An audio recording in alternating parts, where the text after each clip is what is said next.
There we go. We are live again. Just catching up. There we are. Which means time for more singing. No, I'm just gonna let this play. Don't worry. I've made you all suffer enough. There we go. All right. A couple more stories to talk about. Oh yeah. Okay, so there's a couple other events happening around the world that we're not talking about. I just want to quickly bring attention to them. The Afghan border, for example. Also one of the biggest humanitarian crises going on in the world right now.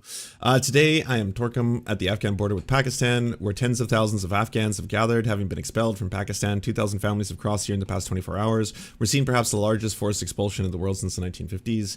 We have met Afghans who were expelled despite having valid documents to stay in Pakistan. There are reports of Afghans being rounded up in Pakistan cities. The Taliban authorities have set up camps to receive deportees and send more than 1,000 military trucks to transport them. In this video, I estimate there are 10,000 people in the camp border, but Interior Ministry official told me afterwards there are 20,000 people. So that is something to, if you hadn't heard about it, to bring attention to. I had another one, I think consciously made a post about this. I can play that, just give me a sec. About Sudan.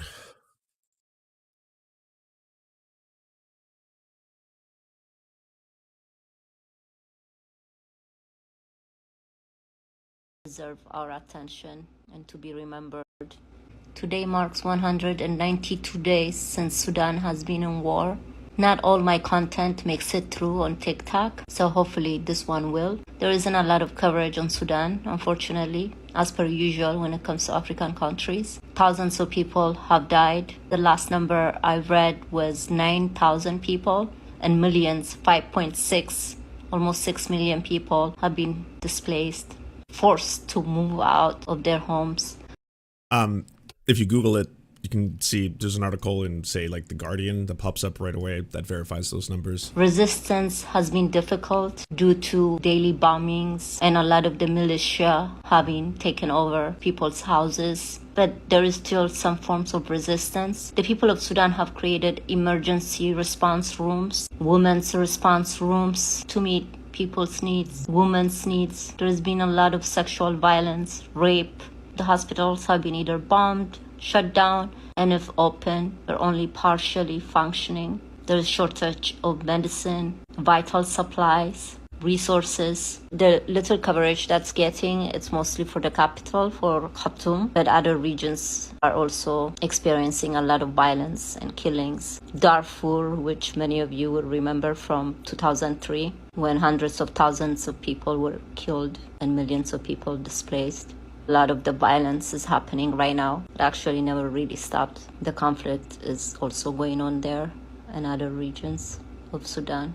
I don't know anybody currently who lives in Sudan, as opposed to, for example, in Palestine. I have people in the West Bank. I talk to them every day, so it's easier to keep up with the news. But also in my mind, but I do have Sudanese people in my community, and I was speaking to a friend of mine, and I asked her what we can do, what I can do, and she said to share what's happening there, and hopefully this will make it on TikTok, and you guys can see it. I know there isn't a lot of coverage. I personally don't do any of this, or talk about it, or do protests, or boycott, because I think it's gonna make a lot of difference, as I've been engaged in some of this work for a long time, but I do believe it makes us feel less helpless.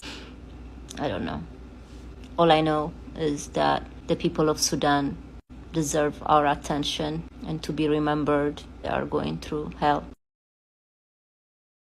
If you want to share this video, the people of Sudan, consciously, here you are. Here.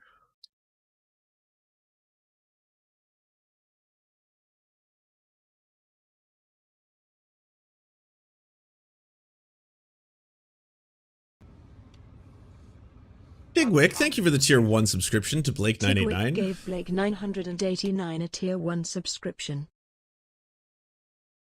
How do you reconcile asking Israel to commit a 7th ceasefire when Hamas leaders have publicly said they will commit attacks like October 7th again and again and again? So, the Hamas's stated goals have not changed over the past several years, and the strategies that have been enacted to try and either quell or respond to Hamas missile strikes, for example. Hamas does fire lots of missiles towards Israel, the majority of whom are, knocked out by the Iron Dome, and then the, response is typically going to be mass bombing campaigns, especially of civilians and civilian targets. That hasn't had the intended effect, right? It hasn't actually completely destroyed Hamas, unless like the goal here is to completely wipe out and destroy so much of Gaza, because 42% of homes so far have been destroyed or damaged, that there is just no possibility for anything to exist there, and just basically wipe Gazans off the face of the earth. The people of Gaza, half of whom are children.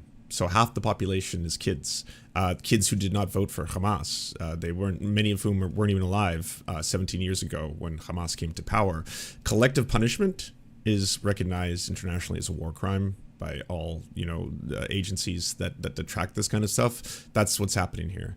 You can't starve a civilian population in warfare as an acceptable act in order to try and flush out terrorists who live amongst the population, especially when it's a dense population, 2.2 million people, half of whom are children.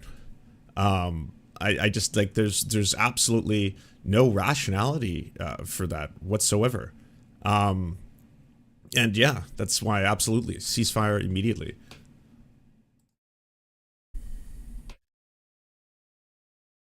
Matt Binder was reporting on this.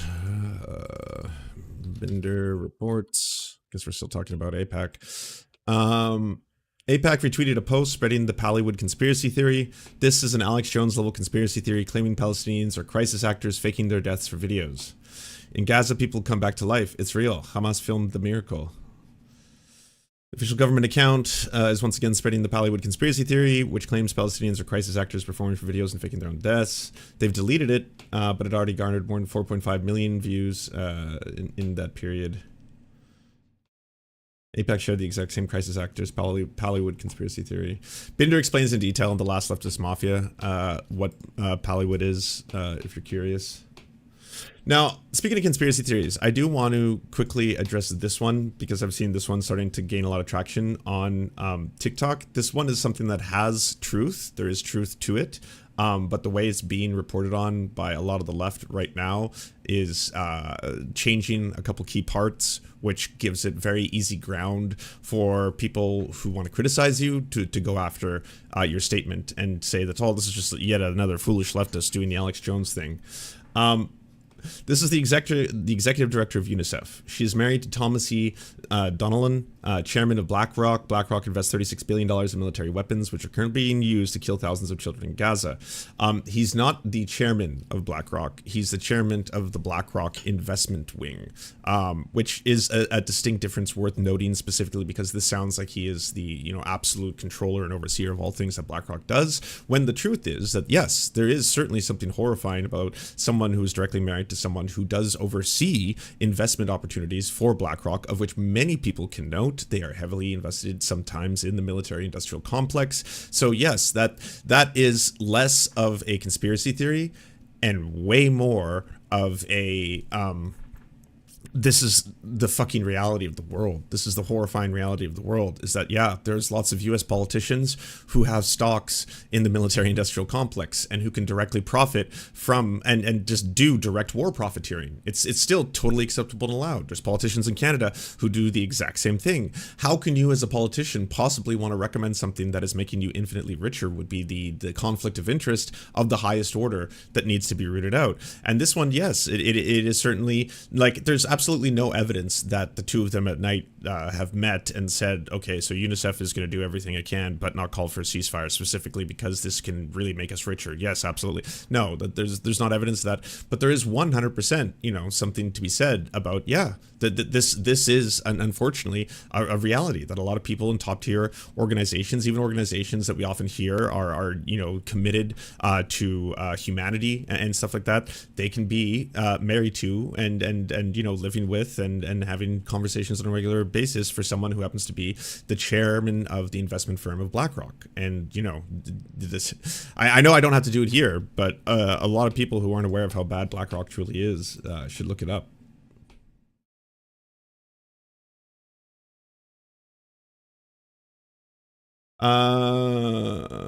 NFL champion calls Joe Biden to demand a ceasefire in Gaza. Michael Bennett, good job. Michael Bennett of the Seattle Seahawks calling for a ceasefire. Let's keep spreading it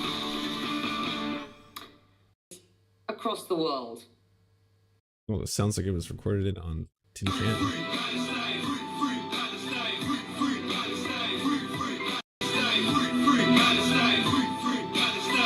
That's one of the performers, British Iraqi rapper Loki, joining me now from London. Sir, why? Hi, Becky. How are you doing? Firstly, we why? Actually were streaming to 35,000 people worldwide. Now that's more than the tickets that were actually sold for the Eurovision.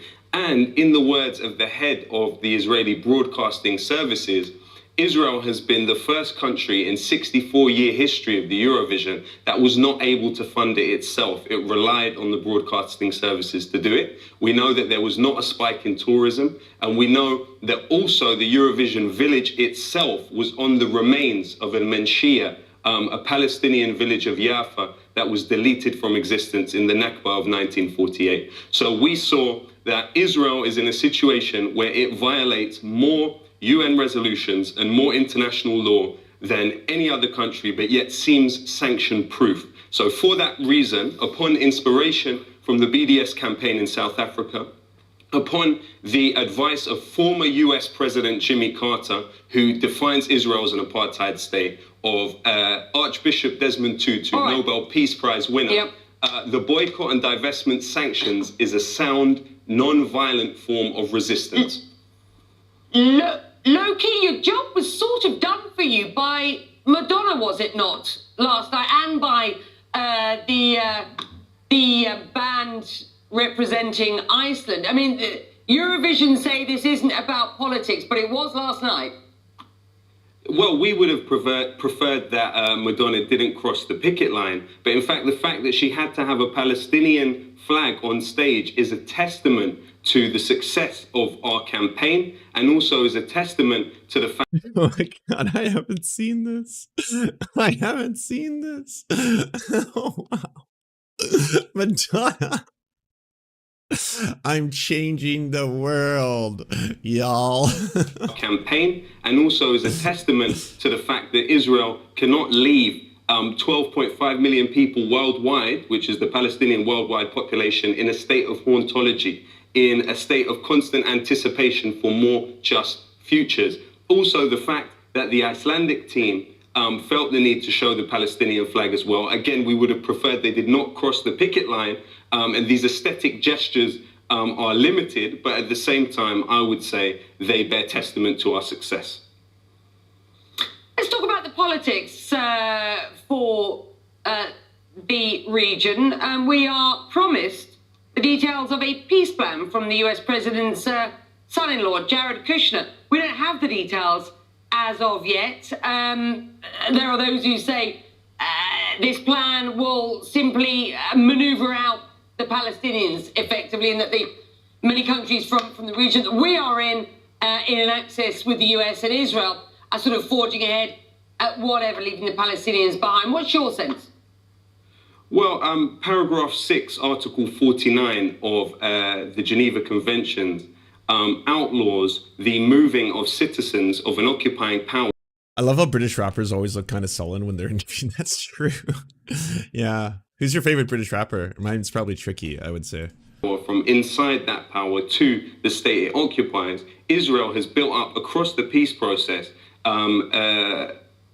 illegal settlers in the West Bank that number almost 600,000 people. They have access to over 70% of the clean water in the West Bank. We have seen the peace process as a subterfuge for the continued colonization of Palestinian land and ethnic cleansing of Palestinian people from their homeland.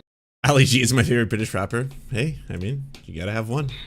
If you look at the law even within Israel, yes, there are 1.5 million Palestinians who have Israeli citizenship that have the right to participate in elections, as do, I might remind you, the illegal settlers in the West Bank, by the way.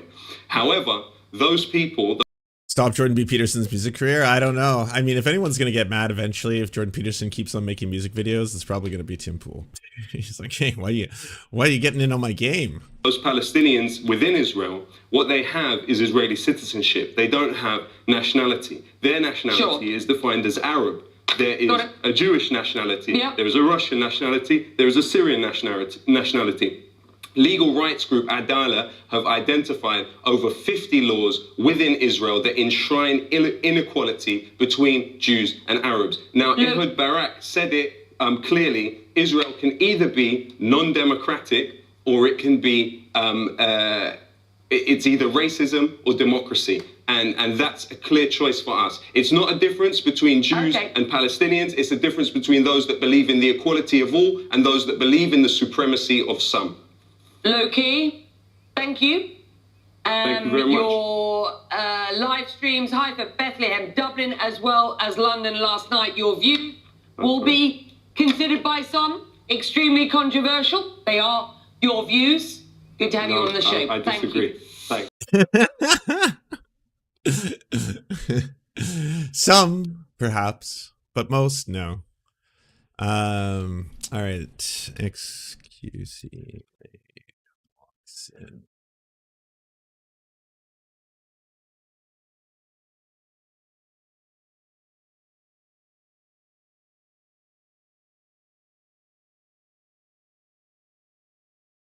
Yeah, you want controversy? Here we go.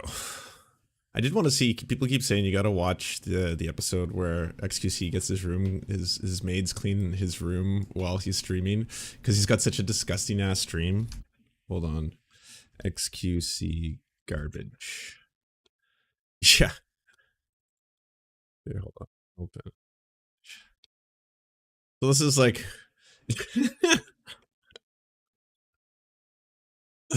This is the average state of XQC's room.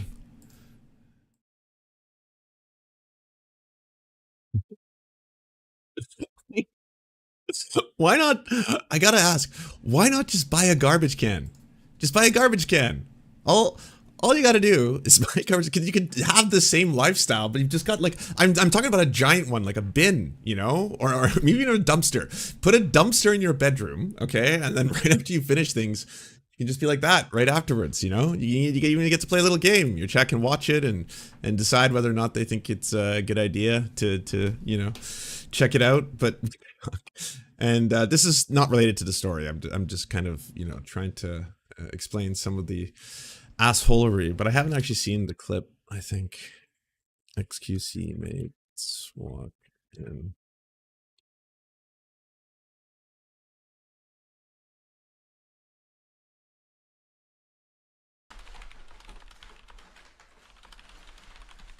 That did happen.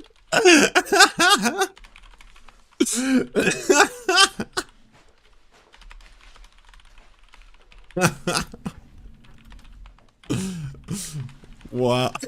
Look at the chat. Lol. It keeps going. Your workers are sheer bro. Wow. You should probably be a bit embarrassed, mate. Take some accountability. Nah, fam, I can't. Love a file. Say hi to them, man.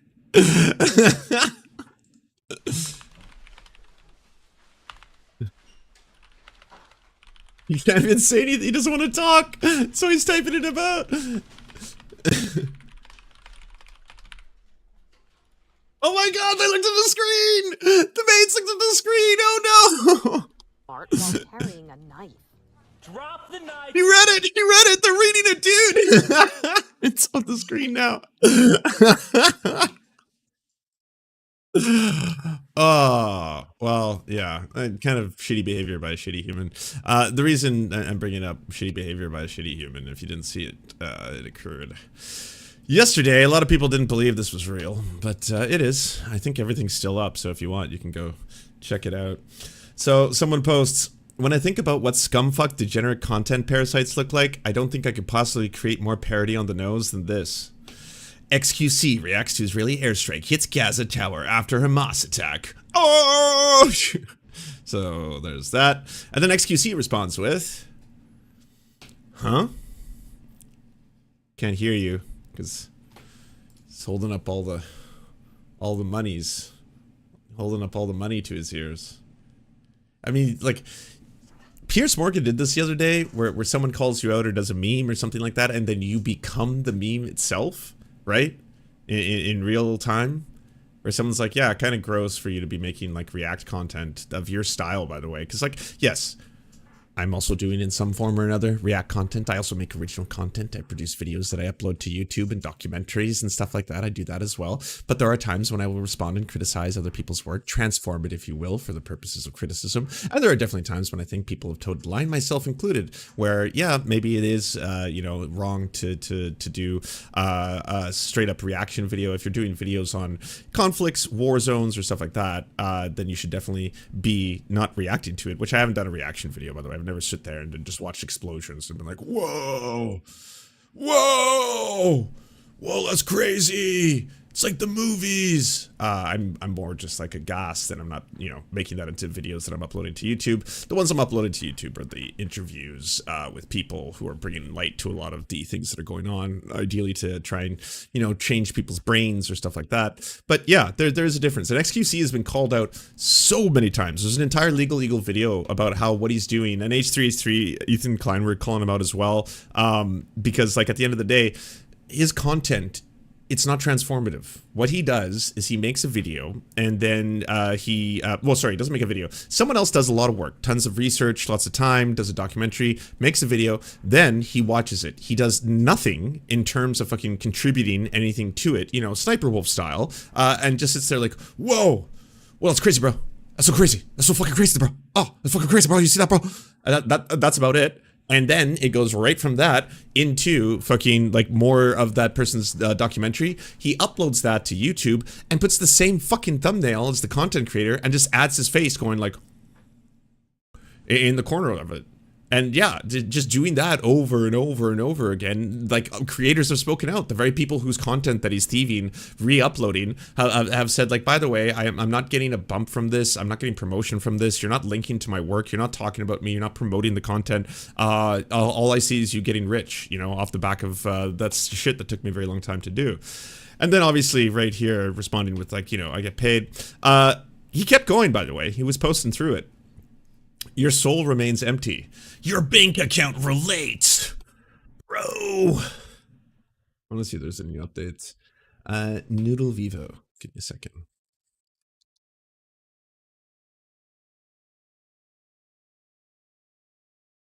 All right, so it's still up. Get some real-time action here. Yes, it's real. So he says this. Hadn't considered this. Like, I want to see responses.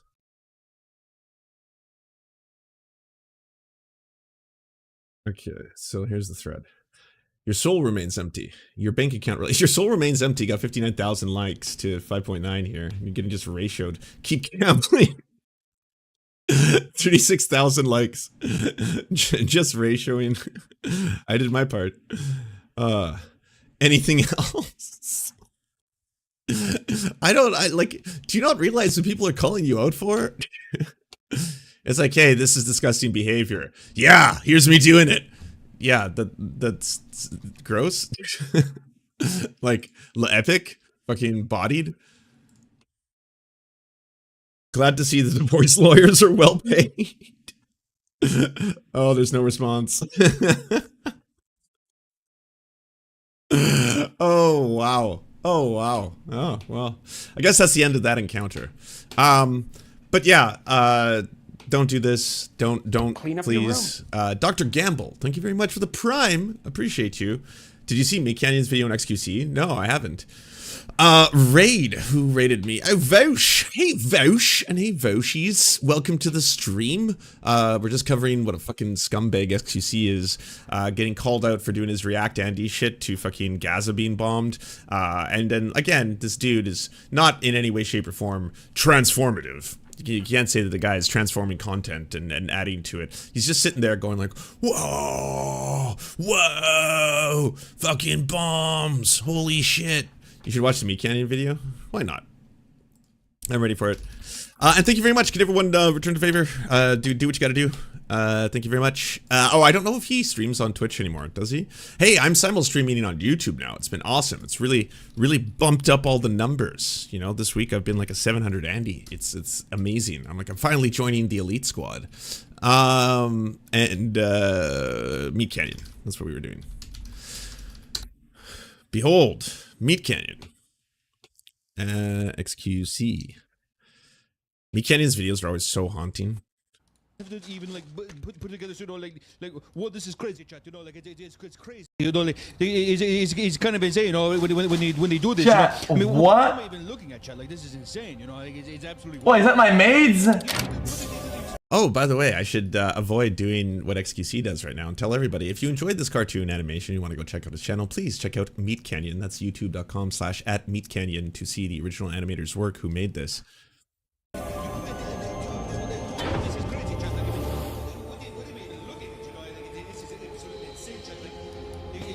What is all that?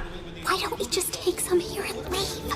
You could spot us at any time. Well, that's actually pretty accurate. That is like... Do this, we should do it right. There's more valuable items further down. Oh, that's actually well done with the audio. That's really well There done. they are. Oh, I didn't even realize this was the top result. It took me a while. I thought this was part of it, that he was actually like cutting and imposing some of fucking XQC's footage in there. I just totally didn't realize. I clicked on an XQC link because the XQC link was beating the Meat Canyon link of the original stream, and he's just sitting there doing the fucking meme. Oh yeah, oh yeah, that sounds like me. I forgot sounds like me. Oh yeah. All right, sorry. Let me go back to Meat Canyon. Yeah, look at this. Top fucking video, XQC clips. That's the top one, and then Meat Canyon's below it.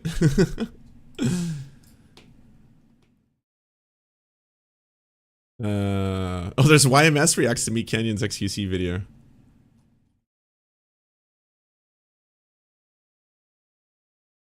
XQC.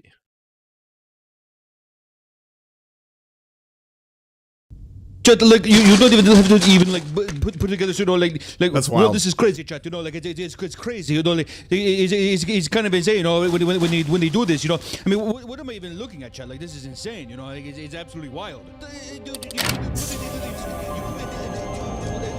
crazy, chat. Like, what am I even looking at? You know, like this is absolutely insane, chat. Like, Whoa! Whoa! it's kind of insane. You know, Why don't we just take some here and leave? You could spot us at any time. Okay, I just gotta say I'm really happy. This was not planned. I haven't seen this. Okay, this was not planned. I didn't know that this was going to be referenced in this video. That he was actually going to reference two of his workers having to clean his disgusting ass room because he doesn't know how to use garbage cans apparently. If we're gonna do this, we should do it right. There's more valuable items further down.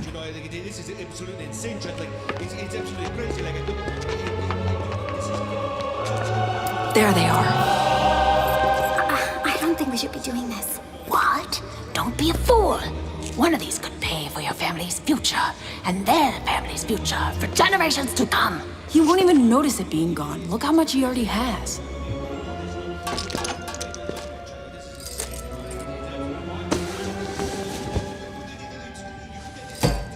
Didn't XQC have his own cryptocurrency? I'm not aware of that. I am aware that XQC promotes cryptocurrency gambling fucking all the time. He's one of the Gamba fucking... He was called out pretty heavy for it, and rightly so, by Hassan and Ethan for fucking the Gamba meta. But like his cryptocurrency gambling ring was basically one of those things that he was denying having an effect, even though a lot of people were like, you have a young audience. If you're doing this, you have to understand the dangers that it can pose in terms of getting people addicted to gambling and slot machines, of which like the reality is is that very, very few people, if any, win significantly in slot fucking machines, especially online. Are you kidding me? Where there's so little transparency. Like, what is it? The licensing comes from the government of Curacao, of which there has been also like a lot of controversy surrounding that entire thing as well. And that's one of the reasons why the Gamba meta kept going and going. Trainwrecks and XQC, two of the biggest streamers on the platforms, constantly doing the Gamba meta, constantly calling out women for wearing bikinis and calling out women for fucking being in hot tubs and calling out women being like, this needs to stop, this needs to stop.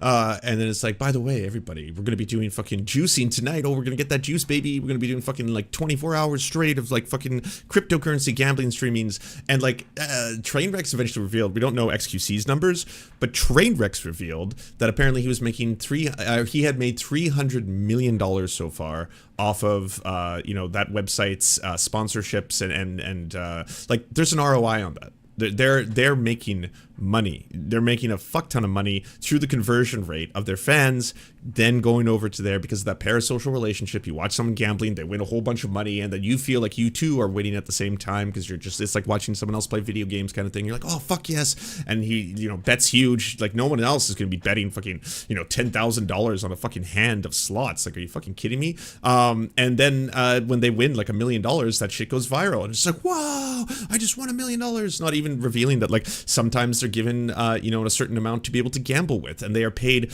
so much that even they can take huge losses and it doesn't really you know, affect their bottom line. The whole thing is so fucked up, and eventually Twitch cracked down on it, and so they realized that they needed to start their own streaming platform. That's by the way, it wasn't XQC and Trainwrecks. It's the company that's responsible for this entire cryptocurrency gambling obsession that started to go down.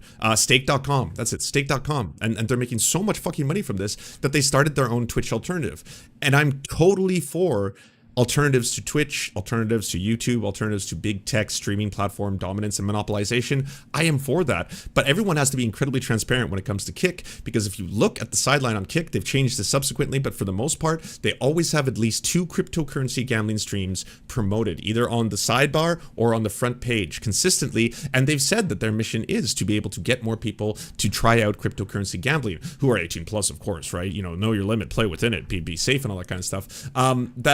That fucking transphobic asshole, Nick Merckx just revealed that part of his Kick contract that he just signed, because Kick is buying up all of these massive streamers to be able to inflate their streaming site, right? Like, look at DLive. DLive was an alternative to a lot of the other streaming sites that ran on cryptocurrency tokens, and DLive has no streamers. Like, no one watches it, no one's on there. It's filled with fucking QAnon and Alex Jones tier streams that aren't allowed to stream anywhere else, but it's got like nothing. Kick doesn't want that to happen to them, so they're buying a whole bunch of people. And in like a casino, you know, when you go to a casino and they've always got all these shows, or you might even just go to a casino for the show. You're like, well, the Beach Boys are touring. Where are they touring? The River Rock Casino. Cool. Yeah, I love the Beach Boys. I didn't think I'd get to see them in my lifetime. I'm going to go down there and go catch myself a show. The whole purpose of that is to entice people to also gamble. And in the online casino, XQC and Trainwrecks are the show. They're the entertainment. They're the reason you come into that site. You get all their fans over there. A whole bunch of people are in the website, and a lot of people in that website, including XQC and Trainwrecks, are cryptocurrency gambling. And they're not telling you, hey, by the way, I'm making a fuck ton of money doing this. I'm making millions and millions of dollars just by advertising, by the way, not by winning. I'm actually, if you look at the math, most likely losing a fuck ton of money through this process. But I'm making so much more in that they are paying me very, very handsomely to continuously do this and promote this shit to you. And that's just the fucking reality of the whole thing. It's like, it's one of those, like, those who don't know about how intertwined it all is probably would be surprised to find out that, like, Kick.com seems so innocuous, right? Even though, like, so many of the big streamers on Kick keep being fucking the worst fucking assholes. It's like Kick streamers fucking assaulting people in Japan. Kick streamer won't stop assaulting people in Japan, filming it while live. Kick streamer, like, you just keep hearing these headlines. Fucking Aiden Ross brings on, like, actual neo-Nazi onto his show to fucking talk to him. Aiden Ross, Andrew Tate doing tons of fucked up shit. Aiden Ross, like, it's just like you see all these headlines and shit like that. But deep down, that's the whole reason that Kick exists.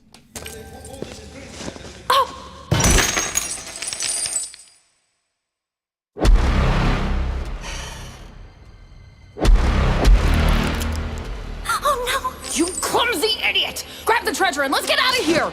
Come on, let's go! Someone is trying to steal my treasure. I mean, it's crazy, but you know, not that I need the treasure. You know, it's my chat, you know, it's my goal chat, you know, like people, like I don't really need it or anything. Like it's crazy, but you're right.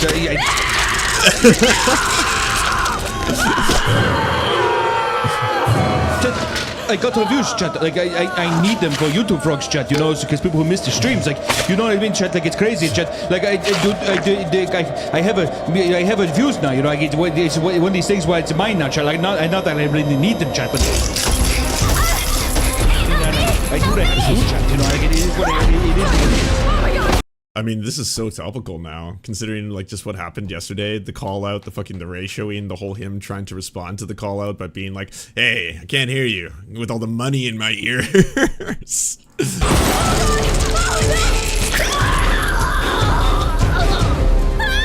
Like, maybe I'm gonna watch the XQC react again, because I actually want to see what he reacts to this part. Is he still just laughing like, oh my god, dude, this is so fucked, oh, this is so fucked, yeah, no. That there's one more person in here, chat. Like, wow.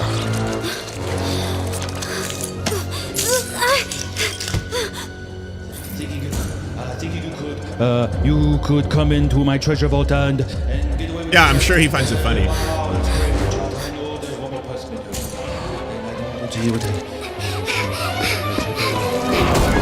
There's nowhere to run, chat. There's nowhere to run. So don't. There's yeah, I'm sorry. I gotta react to the react now. We gotta fucking human centipede this reaction, because now I'm curious. Even like put together, you know, like what this is crazy, chat. You know, like it's Exactly. like it's crazy, chat. Like I have views now. You know, like it's one of these things where it's mine now, chat. Like not that I really need them, chat, but Jesus. I do that, chat. You know, like it is what it is. He's not gonna eat it then. Yeah, she's good to eat it. That there's one more person in here, chat. Like, wow.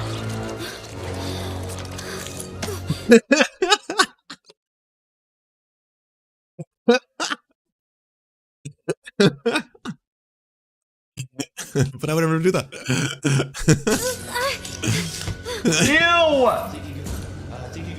Ew! You could come into my treasure vault and get away with it, chat.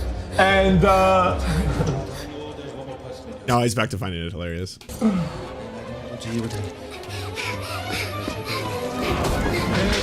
nowhere to run, chat. There's nowhere to run. So don't even try running, because you won't even be able to get past me, chat. You will pay for what you have done. wait, is he collecting the views? But it's mine. Now give me your eyes. I will take your eyes, just like your friend. You figured it out. I guess it's just like none of it. None of the satire has any effect at the end of the day. It's like, oh, whoa.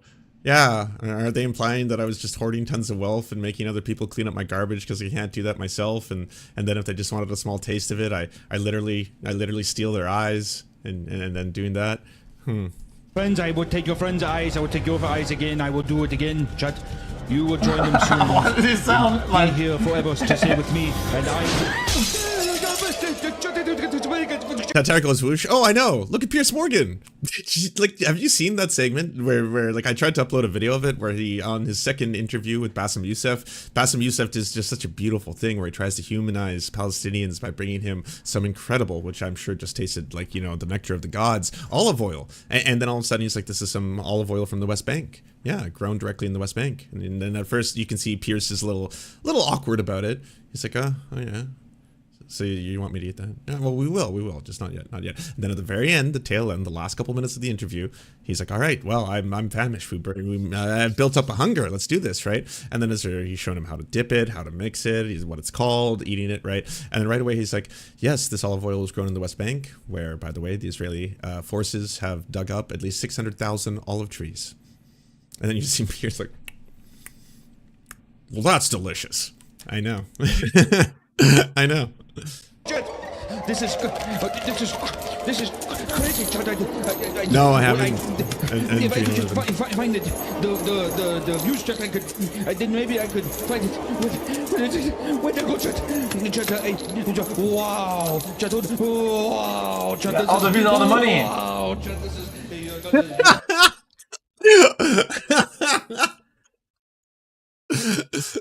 Yeah, that's the implication. that's the implication for sure. He cracked the case, you know, fucking XQ Sherlock is hard at work here. Wow.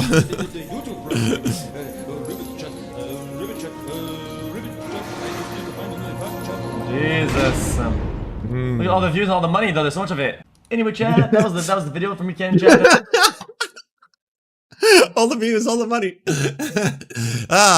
So anyways, hope you enjoyed that. This is my reaction video, which is now ranked higher than the original artist's cartoon fucking calling me out. By the way, that was the top search. This is what popped up first. That's why I was fooled by it. It was the #1. Meat Canyon, XQC, top response, 2.4 million views. Just him being like, wow, yeah, all the money, all the views. That's what it's about. The money and the views. Wow.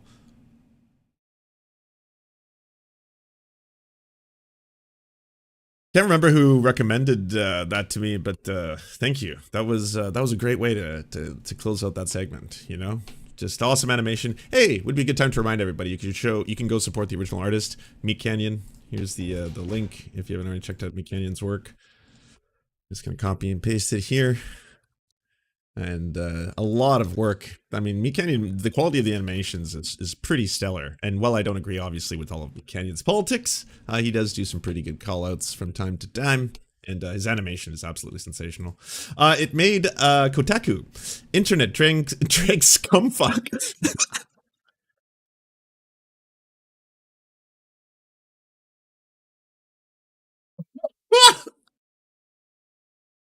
Okay, I was googling links, right clicking on them, getting tabs open, getting shit ready. I hadn't seen the top. Wow. Wow, chat. Wow. Kotaku just going fucking hard. Holy shit. By the way, if you love video games like I do, I love video games. I am a gamer, an unabashed gamer. I absolutely love them. I just finished the Calypso Protocol. I'm almost done Bloodstained. Bloodstained, beautiful game, independent game made by some of the creators of Castlevania, and they kickstarted it, and the whole thing was publicly fundraised, and they made just an awesome, you know, Metroidvania style game. It's supposed to be the spiritual successor to Symphony of the Night. I recommend playing it if you like those games. Super often. The Encrypted Afro. Thank you so much for the Prime. I appreciate that. But I'm just saying, as a gamer, okay, these kind of scumfucks give all gamers a bad name, all right? Every single scumfuck who's doing shit like he is doing, who's not listening to any kind of criticism, and who's just signed to fucking post memes of himself unable to hear anything because of too much money, and just oblivious to the fucking reality of the callouts and all that shit, just to maintain, you know, the fucking empire, or all of the scumfucks who are consistently trying to, you know, go after women, yeah, oh no, is this a female, is this a femoid, do I hear a femoid in the voice chat, die, everyone team up against her, there's a woman among us. Like, you give gamers the worst of names. Oh yeah, and who can forget the racism? Who can forget all the fucking racism? Gamers, what you doing? You're making the space unbelievably unsafe for every other person who wants to play in it, and you make yourself look like thumbs. You do. You all make yourself look like fucking feet, and when you do this, it's embarrassing, it's disgusting, and honestly, people who tell you stories where it's like, yeah, I was in a voice chat, and you know, I said that I was black at one point, or someone asked me, and then I said yeah, and then all of a sudden they all just started, you know, saying the N-word. And that sucked. So yeah, probably gonna be a little discouraging for people to want to enter those kind of spaces when people are being shit. I'm just saying, at the end of the day, there's good gamers, okay? There's awesome gamers. There's and video games are so much fun, and they've gotten me through so many really hard points in my life, okay? If you ever want to hear that story, I got a documentary about it. Shameless plug, youtube.com/SerfsTV. Look at the Gamergate story, and at the very end I explained in full what I'm talking about. But video games can be awesome. It just fucking sucks. It just fucking sucks when the gamers are ruin it for the rest of the gamers, you know? Holy soy, yeah, and just for your amusement. You can use that as a thumbnail. Rampant Gambler, Constant Stealer, and Little Stinker XQC, aka Superstar, Twitch, and Kick streamer Felix Lengel is in trouble again. The content creator has been posting video reactions to war footage since the most recent inflammation of the Israel-Hamas war in early October. Not a war, but people online are disturbed. What Lengel doesn't mind since he's making so much money. When I think about what scumfuck degenerate content parasites look like, the YouTuber Noodle wrote on Twitter, I don't think I could possibly create parody more on the nose than this. He responded to Noodle's criticism with a picture of his stacks of cash. Well, it wasn't just his stacks and stacks and stacks, all right? He basically put two up to his ears because he can't hear you because of the fat stacks. Because he's getting fucking paid, you know? When YouTuber quite weighed in, and by the way, I'm not here to oppose people having success. In fact, I want there to be more successful lefties, and I want there to be like more lefties with financial security, so you have more time to do other shit in your life. Both enjoy it, both have orgasms, enjoy a good meal and stuff like that, but also do activism that is really hard to do to help you know, causes when you're fucking trying to make ends meet and all that kind of shit. So that's certainly not something that I'm trying to oppose. If anything, try to form a union in your workplace. Look up guides on how to do so. Start a worker cooperative with like-minded people in your field. You know, you can't really do helping of others when you're not taken care of. So at the end of the day, I'm not here to say money, or sorry, not money, but like you know, a worker being successful bad, right? But this is just an unparalleled level of scumfuckery, you know, of the tallest order. And when called out multiple times, I mean, how many years ago was that Meat Canyon cartoon? You know, when that Meat Canyon cartoon came out, he's just like reacting to it, which is now the fucking 2.4 million views video of that video where he barely says anything. He literally just describes what he's being called out for without recognizing it. It's just like, it's like a person looking at a photo of something and listing the colors, and then all of a sudden being like red, blue, and it's like, yeah, but what is it of, and what does that mean? Red, blue, it's a police siren, and what exactly is the police siren going to be representational of? Colors, right? It's that. His soul remains empty. He replied with, your bank account relates, alongside a photo of a glittering diamond encrusted watch that is fucking hideous as fuck, by the way. Everybody got so mad, he said in a recent stream on Twitter. They think this is about war. This is about this. Everybody's just victimizing and whatever. But I came to a topic I had no education on. People say you have a responsibility with your platform to know about this. Whatever. I was like, okay, let's learn this. His reactions to the ongoing Palestinian genocide are sometimes neutral. XQC learns about Gaza, sometimes bumbling, learning about the Israel-Palestine conflict so you don't have to.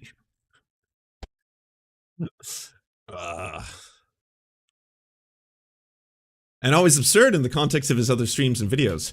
TikToks that made you die laughing. Some of these TikToks made me laugh out loud. TikToks that made me laugh out loud. As I already explained, he continues to say about his most recent stream, this was not about like war and death. It was just about dumbass behavior regarding of what context is.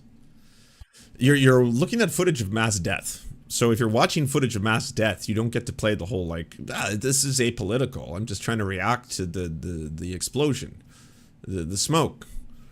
It looks like a movie. It's wild, you know?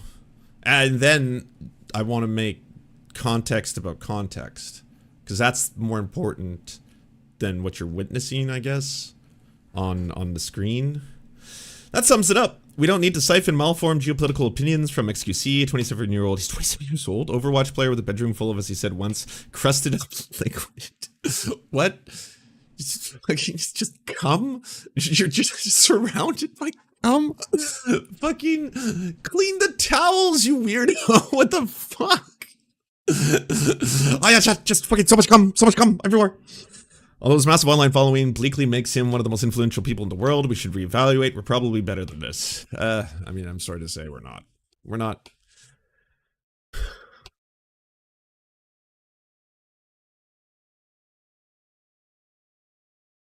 We watched this already. He said it's almost acceptable for innocent Palestinian civilians to be targeted.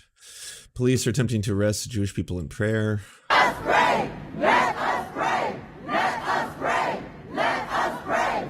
Let us pray! Let us pray! Let us pray! Let us pray! Let us pray! Let us pray! Let us pray! Let us pray! Let us pray! Let us pray! Let us pray! Let us pray! Let us pray! Let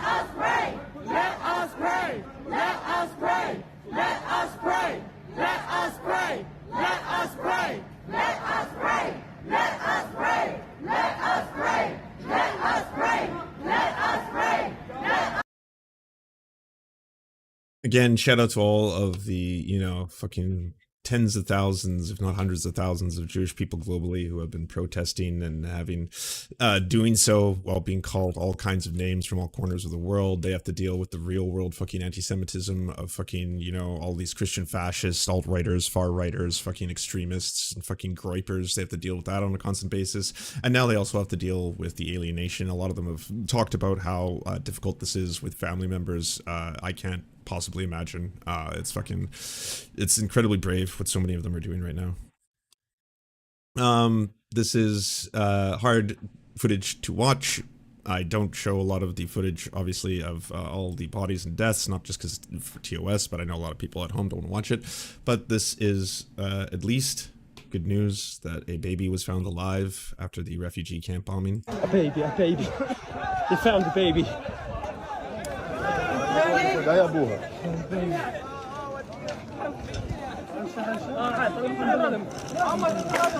عايشة؟ تحت الردم طلعناها. الحمد لله. خليني بس اشوفها لحظة مسمع معي نفسها. يا عم بس رجله بس حاول تفتح رجله. بشويش.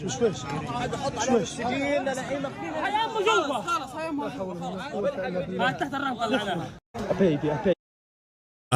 It is absolutely, I'm not even a religious person, but a miracle for sure. Absolutely. But I think this is important to share specifically because of the fact that there are lots of babies who have been crushed to death. And that's the reality. And that's why everyone, I think, with any sense of humanity left is currently screaming for a ceasefire. Demand a ceasefire from your politicians and your lawmakers. They work for you. You don't work for them. The NDP, the federal NDP in Canada, just released a ceasefire statement of the strongest worded letter I've ever seen. Federal jointed major political party in Canada make towards the actions of Israel, stating immediately that not only to demand a ceasefire, but to cease all military exports to Israel. It's important. Make noise, go to protests, stand in solidarity. Obviously, take care of yourselves first and foremost. If you're not someone who can stand to be in crowds or outdoors or stuff like that, as always, yeah. There's absolutely nothing wrong with doing activism online. I'm not someone who shits on activism online. I do activism online. That would be weird for me to shit on that kind of stuff. Not everyone, wants to be surrounded by people, and some people are immunocompromised, and there's a lot of new COVID variants going around. All of that kind of shit. But if you can and you're able to, certainly the numbers speak for themselves in places like London, 500,000 people. Just absolutely astonishing to see the level of support. Again, a lot of the biggest protests in the United States are being led by Jewish people. They're being led by Voices for Peace, if not now, Jewish Voices for Peace, and if not now, org. They are fucking just doing so much direct action right now. It's absolutely incredible. And it's also, the thing in amongst all of this horror and chaos that is warming my heart, because I have been to the Palestinian protests and I have marched in them, is the solidarity. Again, people always talk about, like, you hear right-wingers being like, oh, you fucking leftists always fucking see race or talk about race, blah, blah, blah, I'm colorblind, blah, blah, blah, I love everybody.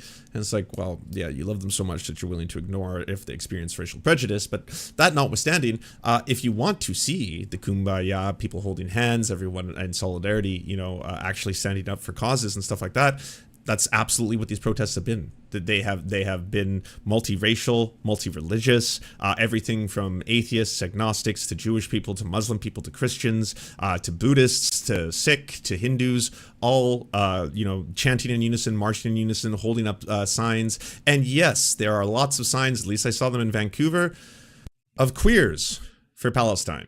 And yes, there's a lot of people on the right who are trying to utilize someone's own oppression and leverage that as, somehow trying to gotcha in someone else's opposition to ethnic cleansing or apartheid, right? Like to be like, well, do you know that, gay rights aren't really fucking in Palestine? And why don't you go there? Why don't I fundraise to send you to the Gaza Strip right now while it's being, fucking bombed to the ground?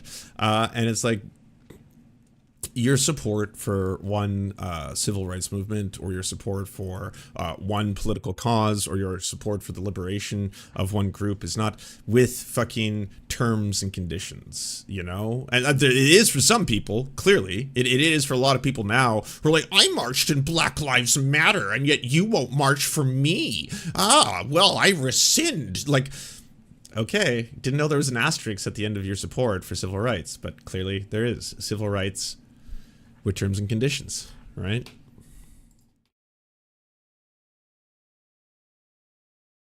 Oh yeah, I'm gonna laugh at MTG. Anti-LGBTQ plus Twitter accounts use Gaza conflict misinformation to gain influence.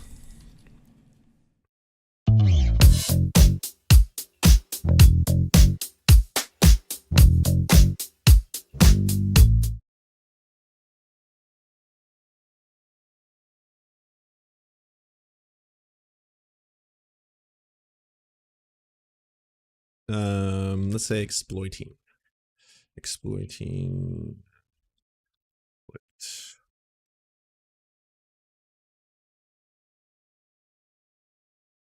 Oh, by the way, if you didn't know, I'm sure most people know by this point, Elon Musk has declared that cis is a slur. And yeah, that's it was reiterated by HARASSMENT, the stochastic terrorist, as well as the, I guess, coup attempters, so you could say domestic terrorists there as well. Just all around terrorist, you know? Yeah. I gotta be careful what I say. Allegedly. I gotta add allegedly, because if I don't, she's probably gonna threaten to sue me. And she actually recently threatened to sue the ADL, because they had her in the extremist section, and she got them to take it down, simply by a strongly worded fucking tweet. Being like, yeah, I'm going to be suing you for defamation. It's like, oh, okay, all right, and it's gone. Verified anti-LGBTQ plus hate speech accounts on Twitter are spreading misinformation about the deadly conflict in Gaza, possibly to increase their followers and monetize engagement, the Rolling Stone has reported. These Twitter accounts include self-described alternative media sources. Here's a list of them. You could definitely add fucking Jackson Hinkle to the list, by the way. Censored Men, which was accusing Rolling Stone of inflating the numbers of Palestinians killed in the Israeli airstrike of northern Gaza refugee camp. Also said that he wants to go after transgender student athletes, so-called LGBTQ plus agenda. Ahmed, who has been accused of inflating the casualty count, had previously made transphobic posts and accused LGBTQ plus allied teachers of grooming school children. Shields has made numerous posts against LGBTQ plus grooming and trans ideology. Dawson has recently posted a video basically accusing the Israel Defense Forces of orchestrating the October 7th attack on concert goers to begin warring with Palestine. In the past, Dawson has regularly made posts against trans people. One's accusing LGBTQ plus Israelis of being trans. I'm not even going to say that. And one's praising Palestinians for not waving AIDS flags. He's also a fan of the far right, LGBTQ plus conspiracy theorist, Stu Peters. So there's a long list of them. I made a post yesterday about Jackson Hinkle, because there's a lot of people now complaining about the fact that a lot of people are sharing Jackson Hinkle's videos, because obviously it looks like a verified large account to anyone who has no idea who Jackson Hinkle is. But like, it hurts liberation movements when you promote bigots who also want to fight against other liberation movements. And in the case of Jackson Hinkle, the pedophile-ridden LGBTQ plus movement has done far more damage to America than Putin ever will. Rainbow flag. So yeah, don't spread this fucking, you know, absolute disgusting monster. I remember when I was younger, it's like the TV shows and the cartoons talked about, you know, the golden rule, treating others the way you want to be treated, good life principles, stuff like that, you know, lessons from the Bible. And now we have all white people are bad and they owe me money based upon something I have no knowledge about. And I must have missed in that song. I didn't hear them talking about how, you know, when we brought the slaves over here, there was active slave trades in Africa that we actually purchased them from. But maybe that's the next episode. I remember when I was younger, it's like the TV show. He also posted a picture, I think, of himself, and what was it saying? Like, you know, I need to protect. It was like a variation of the 14 words. I need to secure the bloodline of my family or something like that. He's now since deleted that tweet, but yeah, don't tweet with or retweet fucking Jackson Hinkle or fucking Medhurst. That dude has been again multiple times accused of grooming 15 to 16-year-olds allegedly, and as a result of that and his refusal to address it or even fucking bring it up and blocking people who bring it up to him in his tweets, that should be enough. That should be enough. MTG complete. Failure. So, I don't know if you're one of those people who likes to make things about you. Oh, God, hold those on. communists are amazing. Kettle and a Gearbox, thank you for the 200 biddies. Funny how they quote the golden rule, but can't stop shitting on LGBTQ plus people. Yep, that's pretty much it. Oh, yeah, back to what I was saying before. If you're someone who loves to make everything about yourself, you know, sometimes people like to say, hey, by the way, yeah, you see what's happening with the Speaker of the House? That's forced to vote, it is. I told you all it would work. And then everyone's like, what? Achieve absolute chaos for nothing? Is that it? Leveraging soft power in exchange to appoint a Speaker of the House that then achieved nothing? Like, is Biden impeached? Did that happen? Was it just deeply embarrassing for everyone involved? And now was it in complete disarray until someone even worse got elected to Speaker of the House? I genuinely don't know how anyone can keep on being like, well, force the vote, I told you, force the vote. Like Jimmy Dore still being like, you need this, force the vote works, you know, all that kind of shit. Well, MTG, obviously part of the far right bloc of the Republicans, wanted to attack Rashida Tlaib, and it has backfired. Backfired beautifully.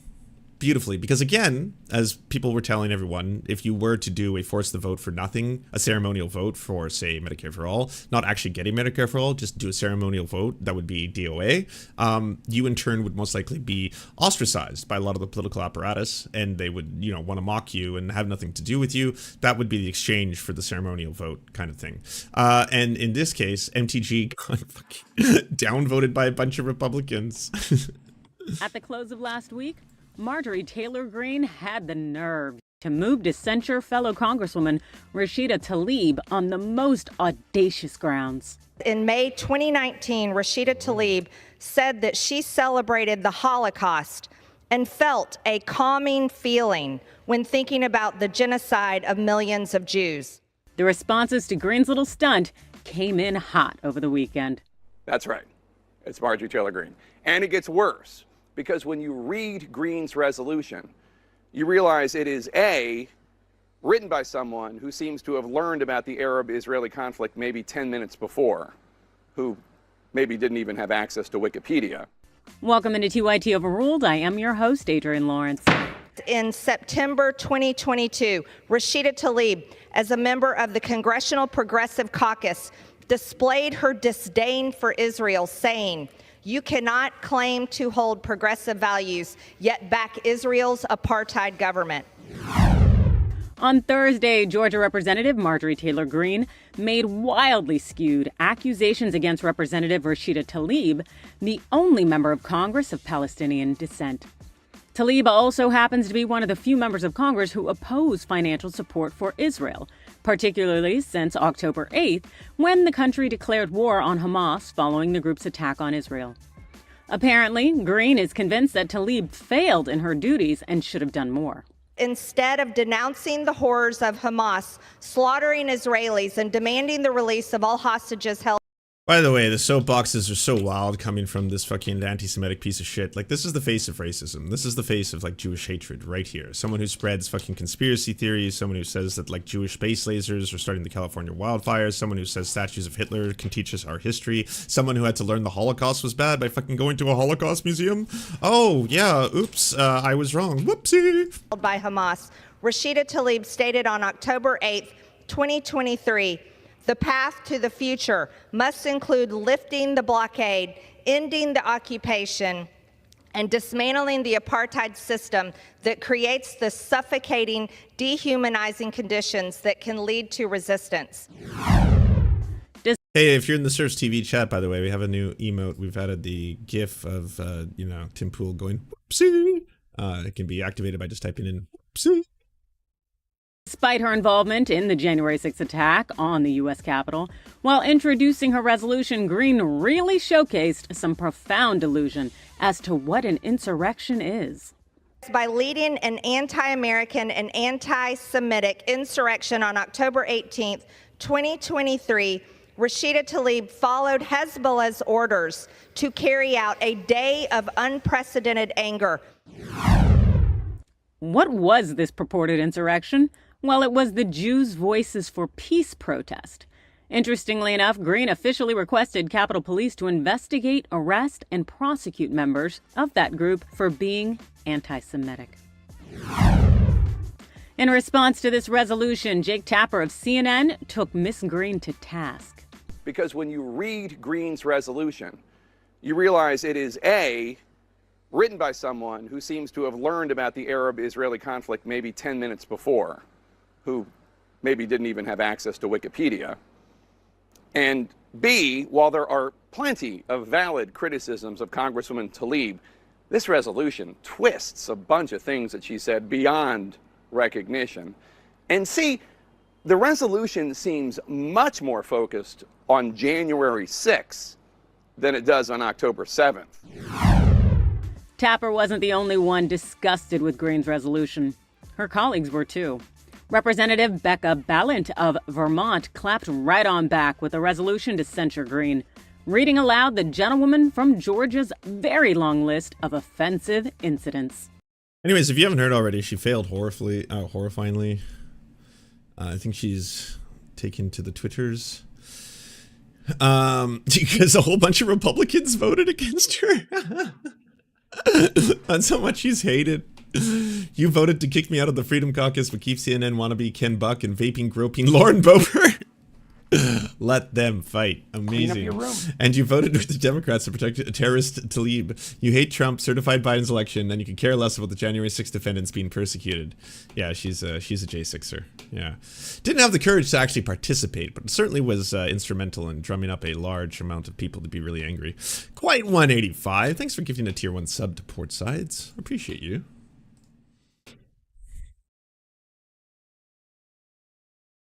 Oh, we can talk about Rogan.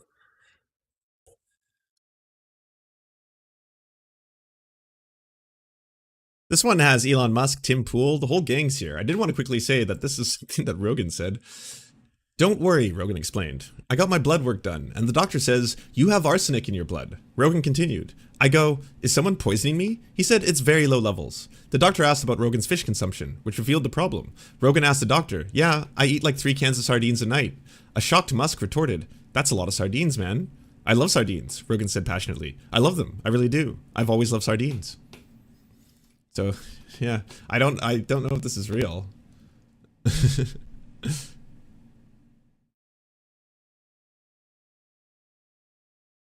Mercury poisoning would explain a lot. That is a lot of sardines when you have arsenic in your blood.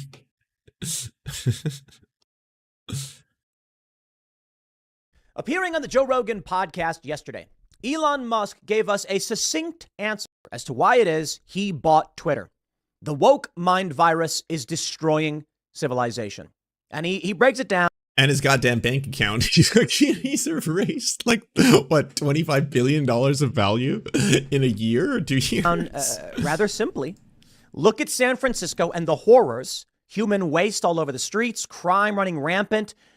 Real estate market is out of whack. The city seems to be falling apart. What Elon says is the ideology that destroyed San Francisco normally would be rather niche and isolated geographically in this city. But it was given an information technology weapon, which it then used to spread the virus throughout the world. Now it's... So, by the way, I've looked this up before in terms of which U.S. states and cities are experiencing high levels of poverty, high levels of unemployment, high levels of illiteracy, high levels of, child death, all that kind of stuff. They are almost exclusively, and in fact, they are exclusively in Republican red states, in Republican cities. That should be telling you a lot about where the woke mind virus has not reached, an area. The woke mind virus has not affected parts of the United States. The woke mind virus has not corrupted people. It hasn't gayified them, with the fucking secret gay signal that is being broadcast to you live right now. Do you feel yourself becoming more gay? It's happening in real time. This whole thing is clown shoes. It's fucking clown shoes of the highest fucking order. And it's like, It's so nuts that like a very large percentage of the population in both the US and Canada buys into this fucking nonsense. This shit is cartoons. Like, honestly, it's the kind of stuff you'd hear some evil fucking villain in Adventure Time start saying that was going to corrupt the world and he has to be defeated. Like, it's honestly, it's the most bizarre fucking thing in the world to have people listen and take in as an actual legitimate thing that affects their lives, to the point so that they pass policy. They pass policy. Like, there are politicians who say that they are winning the war on woke. The fucking Ron DeSantis. So it's one of his campaign promises. Is that going to feed your kids? Is that going to put food on the table? You know, is that going to help you with your bills? Is that going to keep the lights on? Is that going to help you with your medical bills? Any of that? Well, we banned some terms. All right, we're banning CRT in schools, so you know, white kids won't learn that CRT teaches you that time is racist and white babies are racist. We can't have white children exposed to that because that is what we think it is, and it's definitely that. That's exactly what you know, CRT teaches. So we banned it. We banned it from high school. And a lot of you are saying that this costs, you know, a lot of money, both to have politicians in office, you know, passing laws for you. And at the end of the day, this entire thing probably costs you, the taxpayers, quite a bit in us to do this. And in return, you get virtually nothing because CRT was not being taught in high school. It's not that this is a law course that's not even taught to first year law students. But you accomplished performative politics, you know? Like, don't get me wrong, liberals do performative politics too. They do so, and you're seeing it right now happening in Israel and Gaza. You know, when politicians are like, "Oh, we would like the rules of war to be followed. We'd certainly, we are concerned about you know, Palestinian lives lost, and then maybe we could have a temporary pause on all of the children getting crushed under all the rubble, right? So we pause that temporarily. We let a couple first aid trucks in, and then we feel nice and warm and fuzzy about ourselves because we did an activism. So we give ourselves a little pat on the back and then enjoy the rest of our day, kind of shit, right? But yeah, this, like, Republicans, like, are actually just giving you nothing, and they're spending and or platforming and or propagating so much that this is something you need to worry about. This is truly what is going to destroy society, the woke mind virus. Yeah. It's not just Twitter. And I commend Elon Musk for buying the platform, trying to fix it. And I think he's working very hard to do so. But it's also a bunch of other platforms. It's Facebook, it's YouTube, it's TikTok. It is social media in general. Now, if you take a look at San Francisco, you can see how the ideas of San Francisco, which don't work, are seeping out into various parts of this country and other parts of the world and destroying these cities. I mean, seriously, look at crime. Look at the smash and grabs. It's crazy. But if a tool of a city is, I should say, an ideology of a city is given a tool, then the ideology of that city spreads rapidly, then we need to look at other social media platforms and where they're headquartered, notably TikTok. Because the big story now, as we see these crazy videos of pro-Hamas protesters, I am not saying pro-Palestine, I'm drawing a distinction. You drew a distinction, but you didn't apply it. You can say a thing out loud, right? You can be like, so I'm going to do something, and then you're not doing that because the overwhelming majority of the protests have been for Palestinian liberation. They have not been for supporting Hamas. You know, I've been to the protests. They're not chanting Hamas is glorious, glory be to Hamas, you know, blah, blah, blah. None of that shit. They're chanting free Palestine. Pro-Hamas protesters. You wonder where they're getting their ideas from. I'll tell you. TikTok. No, we have the data. It's a fact. It's TikTok. Now, there are pro-Palestine protesters that are concerned about civilian deaths. I can respect that. But I got to tell you, in the United States, pro-Palestine protesters are attacking Jewish people, not Israelis. No. Now, there are certainly clashes between pro-Israel and pro-Palestine protesters that we know about. No. Quite literally, there are people that are pro-Palestine harassing and attacking people who are simply Jewish. Notably at Cooper Union, where Jewish students, Americans, not Israelis, were locked in a library And the report is they were told they could hide in the attic. I kind of don't believe that one. That's interesting too, because what you just said out loud, parts of the story aren't accurate. They were not locked. That's already been confirmed.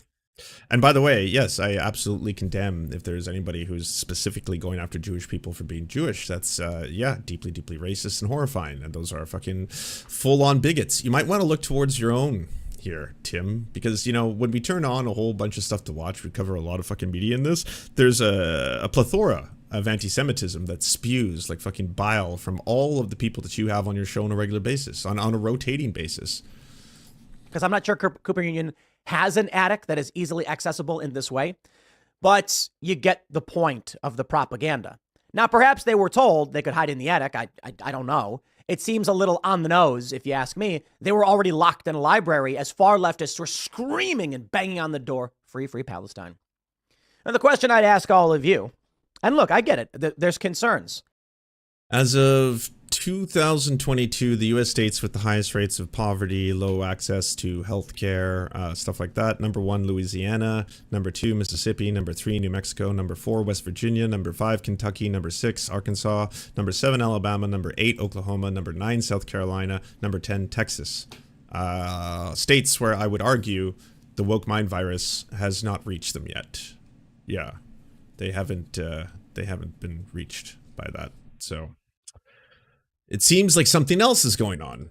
Over Israel's retaliation, the bombing of a refugee camp, you're not going to get any defense of that from me. Israel should not have done it.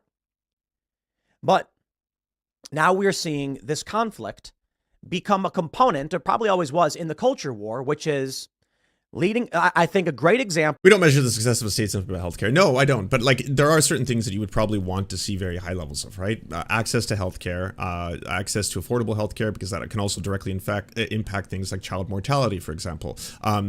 Feeding programs for school children, having access to things like that, right? There's a lot of measures. And then just raw poverty itself. Well, I mean, if you're going to look at that, I think California still ranks as one of the states that, you know, per amount of people, there's the most amount of people who are homeless or stuff like that, right? Because they do have very large homeless populations in much more populated areas of the United States. So if you were just looking at raw numbers, where it's just like, hey, what is it? But if you're looking at per capita and you start looking and combining a lot of these factors, I mean, arguably, you start to look at a lot of red states.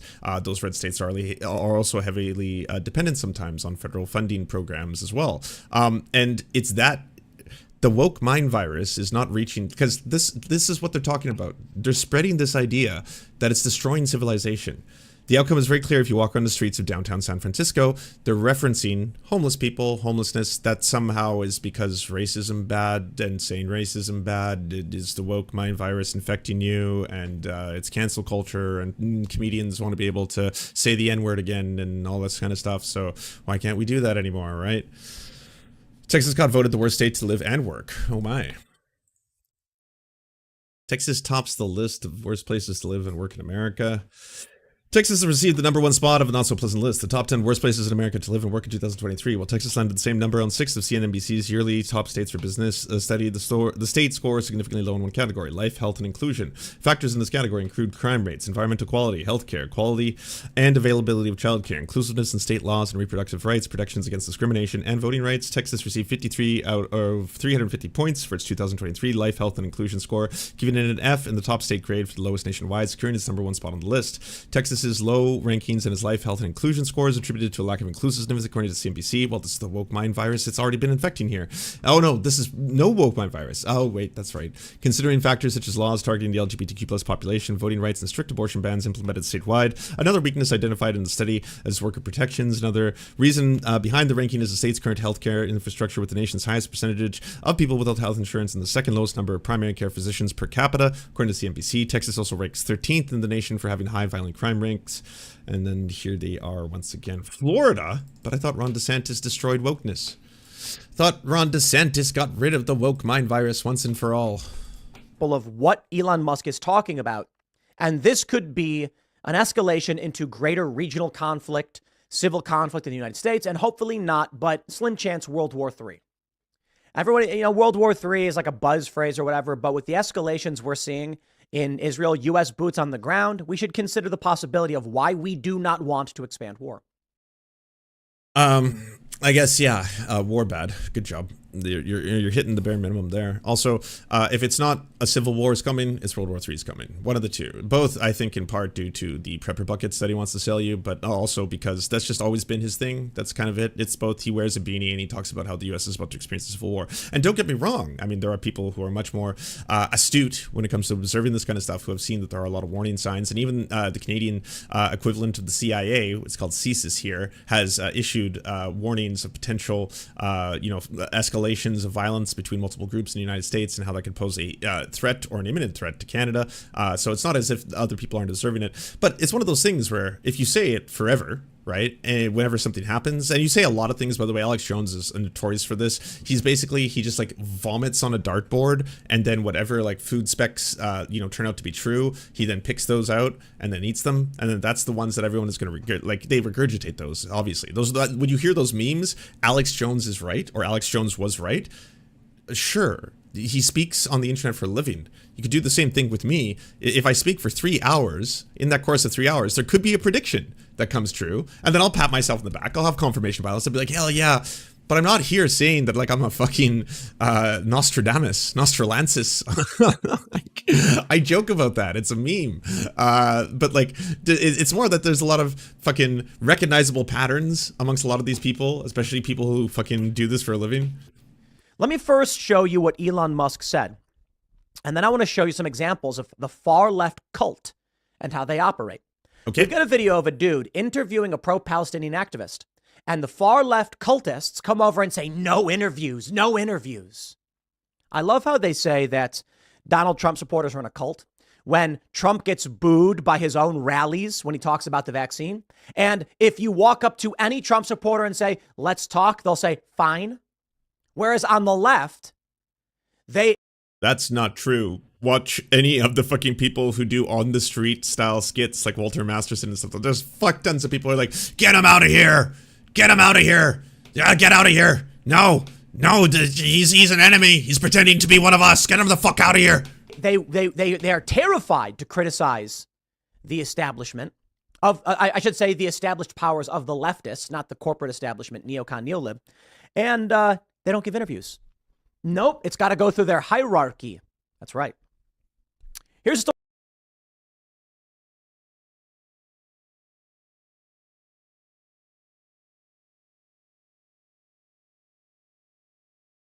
from the Post-Millennial. They report in the latest episode of the Joe Rogan Experience. Oh, I'm muted. Fuck. I was doing so well. I've gone a couple weeks, haven't I? Or at least a couple days. There's got to be more. Like, come on. I need my snaps now. I feel like Piers Morgan here, you know? Come on, chats. I haven't muted in a long time, you know? It's all right, isn't it? Elon Musk Do you have decried Gajavo San snaps? Francisco and Snaps civilization at validation. large, pinning Damn. the blame on the mind virus being spread far and wide by the woke left. The tech billionaire nonetheless urged It's people now to have hope 0 days. and continue fighting to right the ship. So he basically said it's a zombie apocalypse. A philosophy that would ordinarily be quite niche and ideologically constrained Niche. so the fallout area will be limited, That's was a niche. effectively given an information weapon to propagate what is essentially a mind virus to the rest of Earth. Oh, yeah. I got Yes, another that's a video niche for you guys niche. later tonight where I'm going to roast some Gen Z ignorance. But and I'm not ragging on all of Gen Z. I'm saying it's a Gen Z person. I actually think Gen Z is a bit more based than millennials. Millennials are messed up. Gen Z is. Gen Z is absolutely fucking base. Most likely because when you look at all the statistics, Gen Z is way further left than their other generations. Millennials are, in second place after them, but then it just fucking takes that slant off. But we're the two generations, high fives to the Gen Zers from the millennials and back and forth. We're the two generations that are bucking the trend right now. We're not becoming more centrist or more conservative as we become older. In fact, with everything going on, I feel more people are being radicalized more than ever. You don't even really need, leftists to be propagating a whole bunch of fucking... By the way, let me tell you about things like class consciousness and the exploitation of labor. And maybe I could get you to read a bit of Kropotkin. Have you heard of the conquest of bread? You don't even need that as much as just people being like, what the fuck is going on in the world? And then all of a sudden someone can be like, oh, I have answers. I can explain it. It's a long story. There's a lot of systems at play, but they've been very well analyzed at this point. And if you want to actually go into the literature, you can get all the answers you seek. Like, we can explain a lot of these phenomenons and how many connections there are between a lot of different groups in power, corporations, politicians, lobbyists, and the whole thing is powered by good old-fashioned capitalism. And yeah, a lot of these groups, including the military-industrial complex, sometimes collaborate and or collude with each other and or lobby one another in order to influence policy and stuff like that. And then they become so entrenched, even in the things that you might think are nice, the very things that you think are going to save us. NGOs. Don't NGOs feel warm and fuzzy? You know, this is a non-profit organization, and it's a non-governmental organization, and what they're going to do is pacify you. They're going to pacify you. A lot of them, not all of them, by the way, there are definitely fucking very worthy NGOs that do important work. I'm not saying all of them by broad brush, but there's a lot of them that do. There's a lot of them that will take energy away from activism, from perhaps direct action, from protests, because at the end of the day, it's like, well, I feel good now, though. You know, the same effect can happen by doing the Je suis Paris thing, right? Like, I don't really have to do much beyond change my avatar until everyone else stops doing it. And when they stop doing it, I'll do it too. Because then I don't want to be the last one with the Je suis Paris in my avatar. So I'll change that. Take a look at this from Axios. On TikTok, views of pro-Palestine posts far surpass views of pro-Israel posts. Now, let's just approach this minimally. Meaning, minimalism. The people are just saying Palestine needs support or Israel needs support. On TikTok, they said 87,000 posts for Palestine and 9,000 for Israel. That's like 9-1. Gen Zers, keep going. Y'all are so based. I've been seeing your TikToks. Y'all are fucking hitting so many amazing points and notes. Keep putting information out there. There's a big problem. This was something that was not fully calculated, I suppose, by a lot of, you know, those in power. I'm talking about the billionaire class, by the way. I'm not talking about any kind of conspiracy theory. I'm talking about very, very rich people. Media is mainstream media, for example. It is quite customized. You know, you might find sometimes your consent is a little manufactured when you're watching mainstream media, whereas when you have independent media, well, independent media, most likely, especially if it's publicly funded and they don't have to be beholden to, say, investors or stuff like that, they're able to say whatever the fuck they want. Now, to a fault, sometimes, obviously, especially if you have, you know, people who are just on streams for fucking 4 hours a day running their mouth, they're probably gonna not be 100% factual. So again, please always do your own fact checking, recognize streamers are entertainers and they fuck up too, that kind of shit. But here's the thing. Some people have gained the power, and this is in both directions, by the way. In terms of the right wing, they dominate YouTube. You know, Tim Pool's fucking live streamer numbers dominate Hassan's. Hassan's the closest thing you get to like another fucking equivalent in the opposite direction.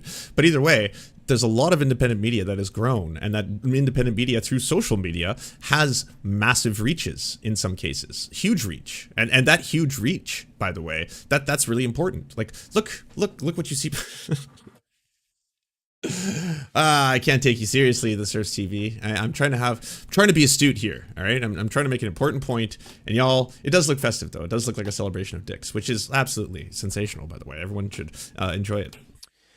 When Elon Musk said the woke mind virus of Twitter, of San Francisco, was spreading through Twitter, he's right.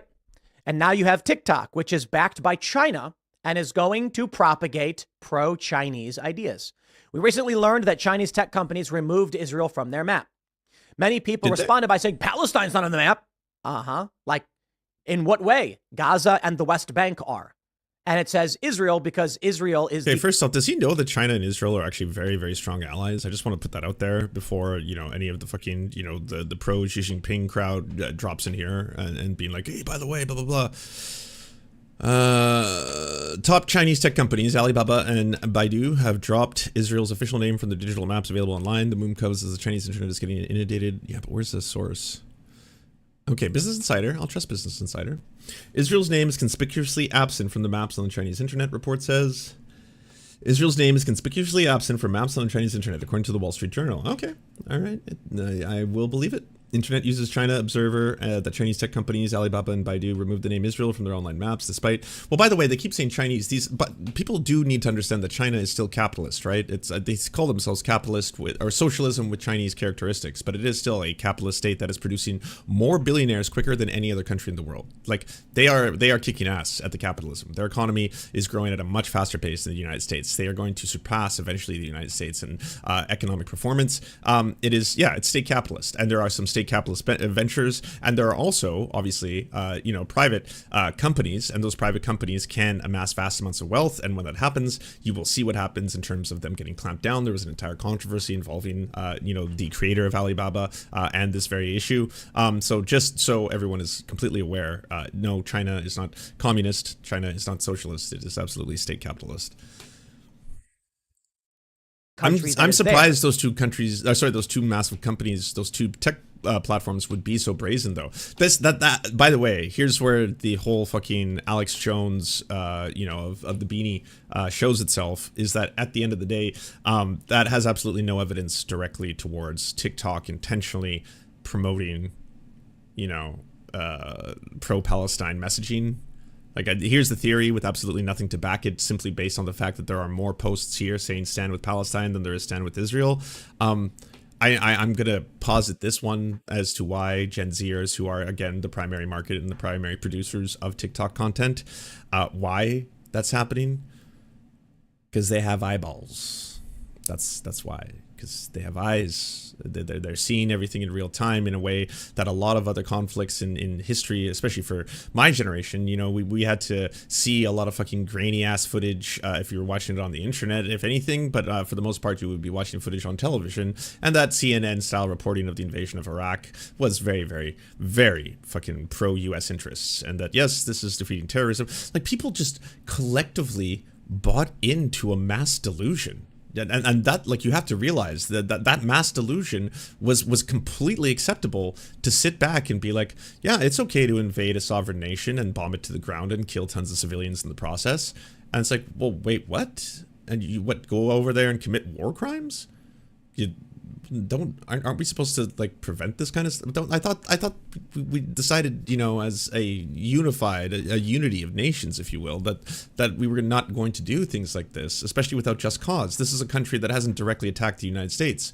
Iraq has not dropped bombs on the US. Iraq did not fly the planes into the Twin Towers. Those were mainly Saudi nationals. They were Saudi nationals, as well as, I believe, a couple people from Pakistan. And Osama bin Laden ended up getting found and assassinated in Pakistan, not in Afghanistan, not in Iraq.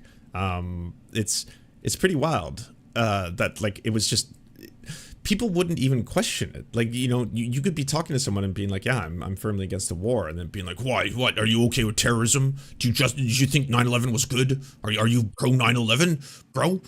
Shit like that. And it's like, but you see what you're doing. This isn't making the world safer. Right? You're destabilizing entire regions, which are going to lead to violent insurgent groups being newly formed within those regions. And those violent insurgent groups are going to obviously target the West as an enemy as a result of what is being done. And a lot of individuals in their own homeland who see their houses getting bombed. Like, what a surprise. What a surprise that they have animosity. You can't just call it Palestine when there is a government in power called Israel. You get my point. If you search Google for Palestine, it will bring you to the West Bank and Gaza. But I digress. It's ridiculous arguments. The point is, China appears to be, at the governmental level, taking a more left approach. That was more true for Afghanistan. By the time of Iraq, the 9/11 impetus was kind of faded. Yeah, I'd say this because I lived through it too. I'm assuming you're probably close to my age, someone who actually, like, was a little bit more politically active around that period when it was going place. It's true that the original concept of simply saying that this was because of 9/11 was obviously not itself going to be enough for them to try and have whatever plausible deniability they eventually gave themselves. There was a very strong push by multiple figures in the administration, Colin Powell going to the UN, showing the yellow cake uranium, constantly mentioning weapons of mass destruction, weapons of mass destruction, weapons of mass destruction.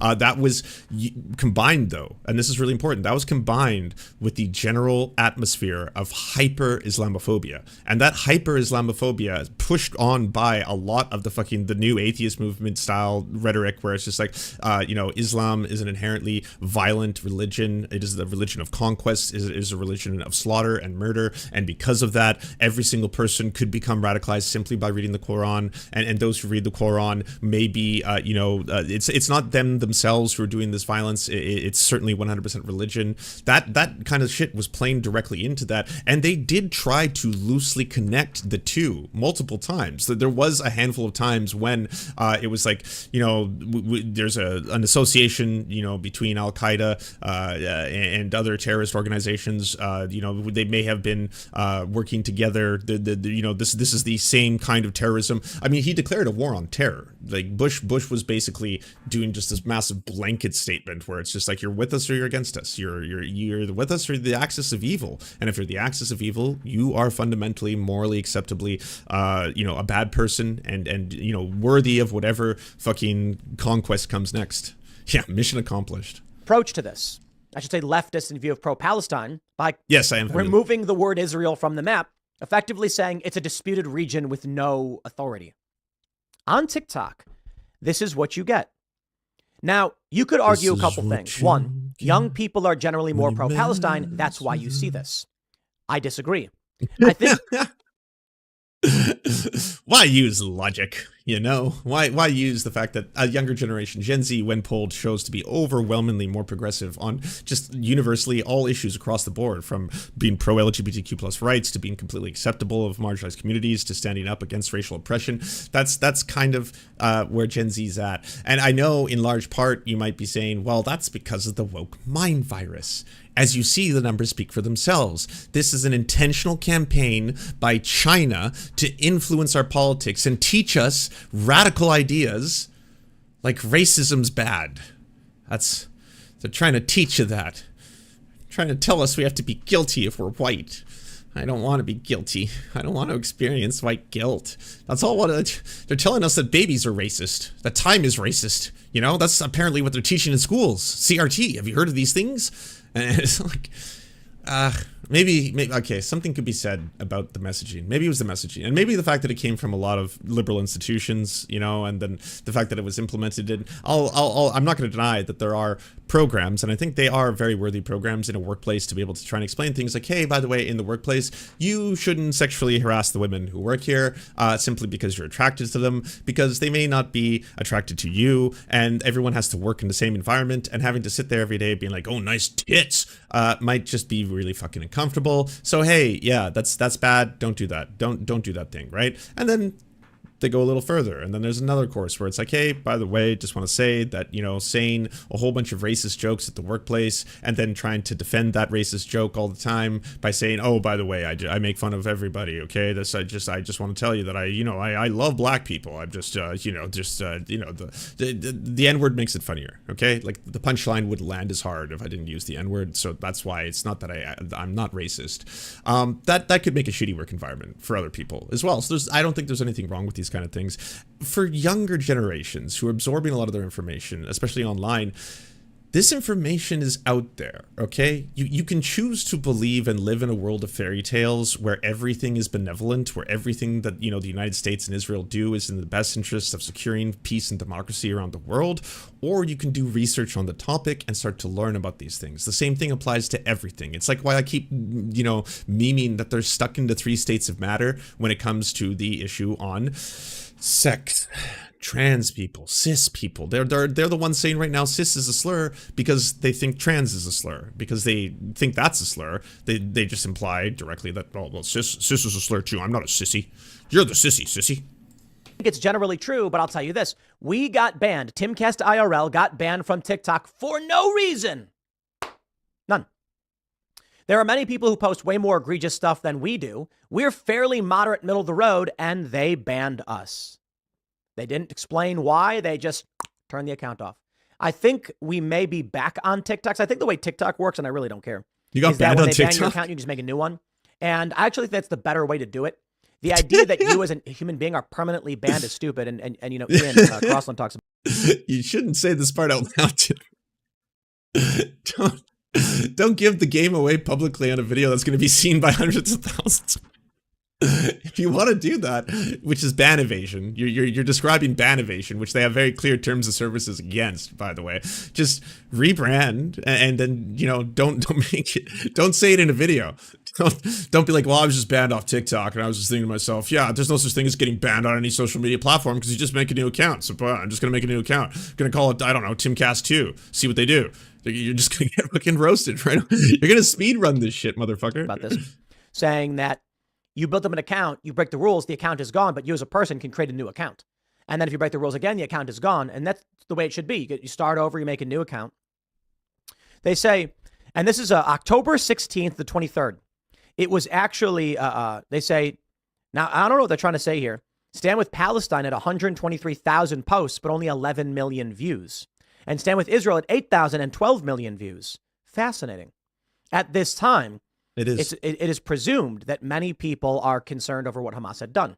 So how is it that the views have skyrocketed for Stand with Palestine? That is the point, ladies and gentlemen. Here's a different theory. A Tim Pool theory.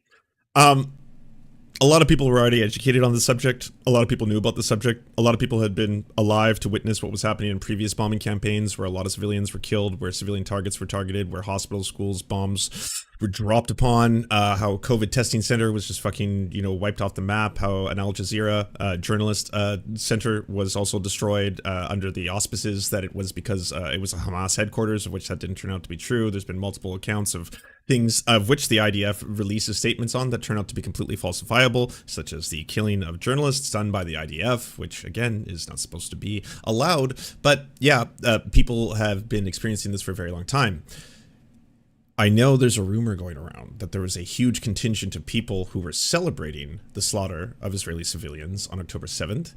I saw people doing that in extremist corners of the internet, okay? In deeply anti-Semitic corners of the internet, because again, anti-Semites usually associate Israel with all Jewish people, as well as, yes, radical, you can say extremist corners of people who claim to be, you know, communists and stuff like that, you know, saying that like every single life taken is an acceptable fucking casualty because of the occupation of Palestine. And, you know, when it comes to babies or children, I'm not saying that they were beheaded, but I'm saying that there were people who died that day. So obviously there's a lot of people who on that day were upset, but I'll tell you why the numbers are what they are, because myself included, I saw the writing on the wall.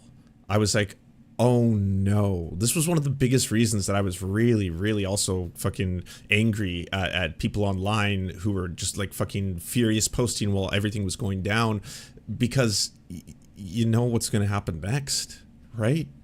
Like, what has Israel done in the past in retaliation to attacks by Hamas? And what is the proportionality? Because you've seen when, say, 69 rockets are shot in 2014 by Hamas into Israeli territory. I believe there was 14 Israelis killed in that attack.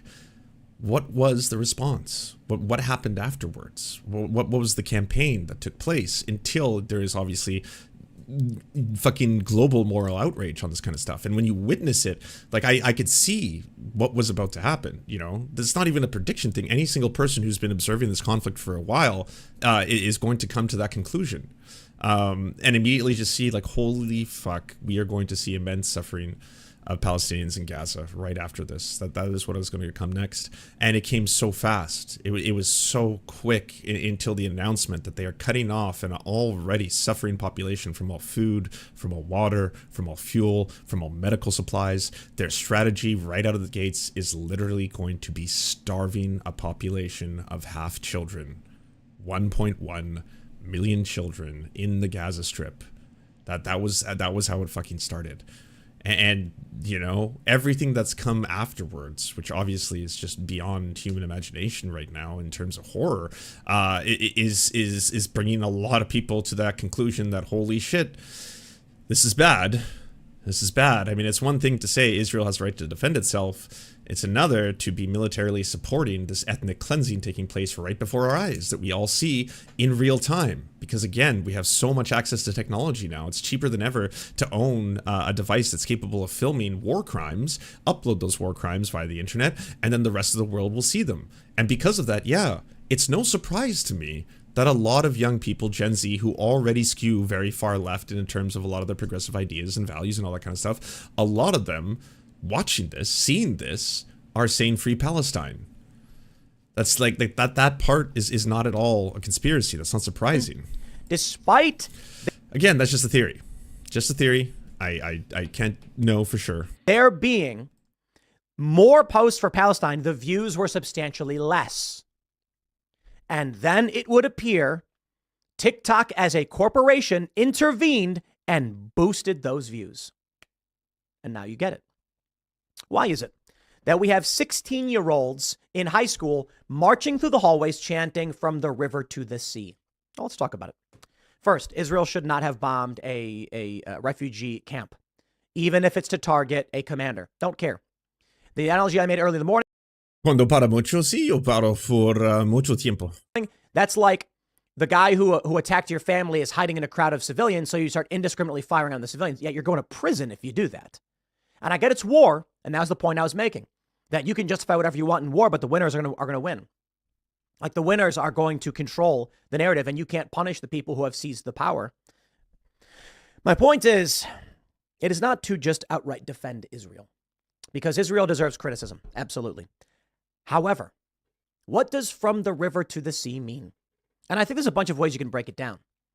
The first question would be, if the barriers around Gaza were removed and Israel told all of the people of Gaza they can freely move about all of Israel, what would happen? No question. Mass murder. There would be fights. There would be chaos. There would be shootings everywhere. Gazans would go back to territories they claim as their ancestral homelands, and they would start killing people. Or I should say, they would start conflicts. I think what we saw from Hamas exemplifies exactly what would happen. I do not believe Israelis would go into Gaza and start attacking Palestinians. That doesn't make sense. So, from the river to the sea. That doesn't make any sense. What are they doing right now? What's going on right now? What actually goes on perpetually, by the way, in terms of like, have they been invading mosques? Have they been going into refugee camps? Have they been beating people in the streets? Have they been keeping people in a constant state of impoverishment in order for them to live in that way and keep them in an open air prison? Have they been doing that? That doesn't make any sense. Doesn't make any sense. That's the River Jordan to the Mediterranean. They're saying it should be Palestine will be free. So we got to break down first what they mean by that. Yeah, beating the pallbearers Palestine of will be journalists free. they They're murdered. saying, so what? All of the people of the West Bank and Gaza couldn't even have a funeral. Couldn't even can't even mourn. Taking mourning away from people. Taking the act of remembering loved ones away from them. From the river to the sea will be able to freely move about the territory. Okay, we'll see conflict. I mean, this started with war.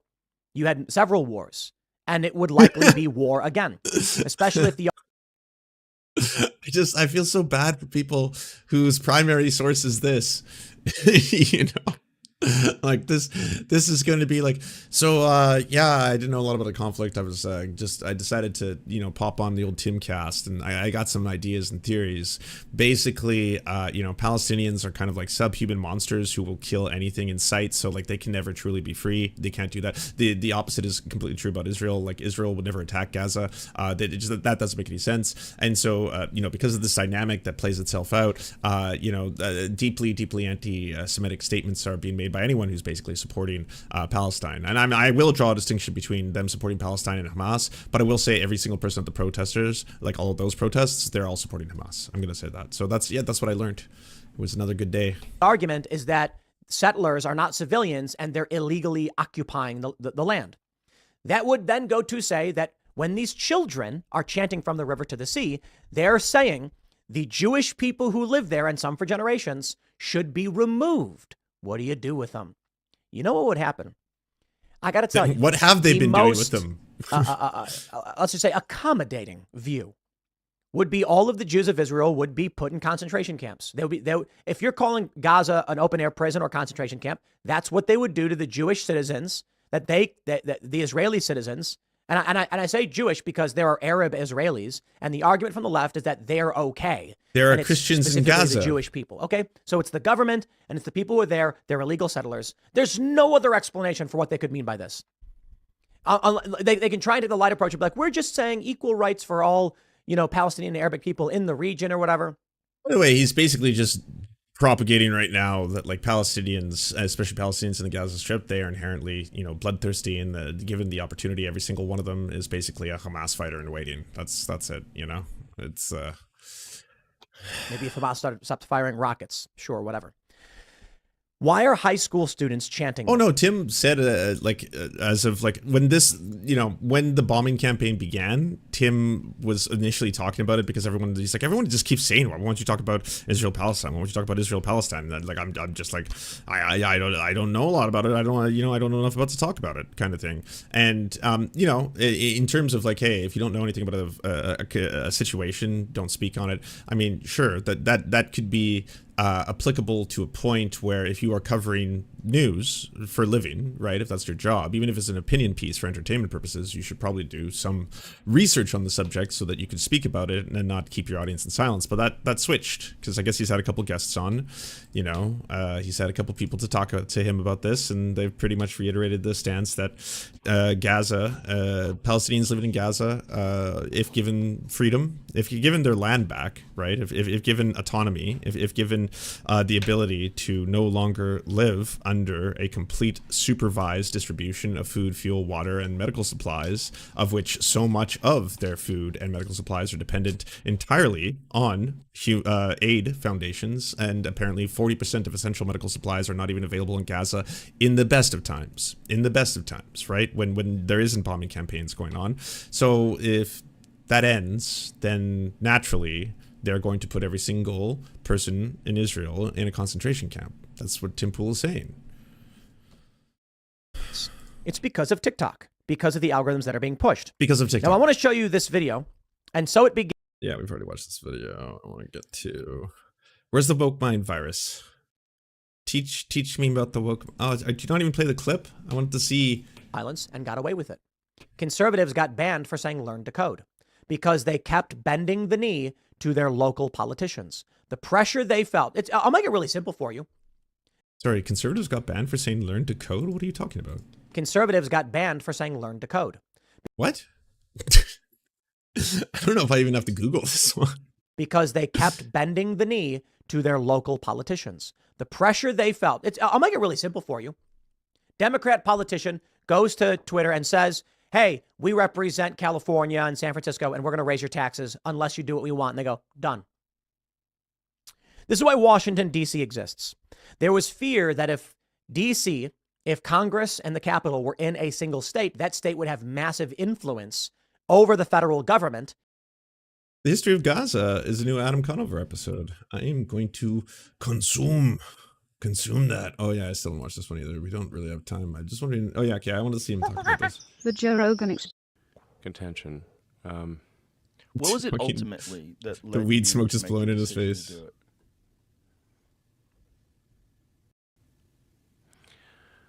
I mean, this is going to sound somewhat melodramatic, but I was worried about that it was having a corrosive effect on civilization. That it was just having a bad impact. There was too many mean tweets, and I wasn't the most popular person on the website. Now I'm the most popular person on the website, and Nazis are all verified, and everything's better, and we ended the woke mind virus, even though use of the N-word skyrocketed by 500% within the first day of me taking over the website. Yeah, it's a cesspool now of just hatred, bile, and fucking scum villainy of the highest order. But yeah, okay. And I think part of it is that it's where it was located, which is downtown San Francisco. And while I think San Francisco is a beautiful city, and which I don't know who Joe Rogan is supposed to be. Could really fight hard to kind of right the ship of San Francisco. If you've walked around downtown San Francisco, right near the FKA Twitter headquarters, it's a zombie apocalypse. I mean, it's rough. Have you been in that area? Not lately. No, Yeah. I've heard. It's crazy.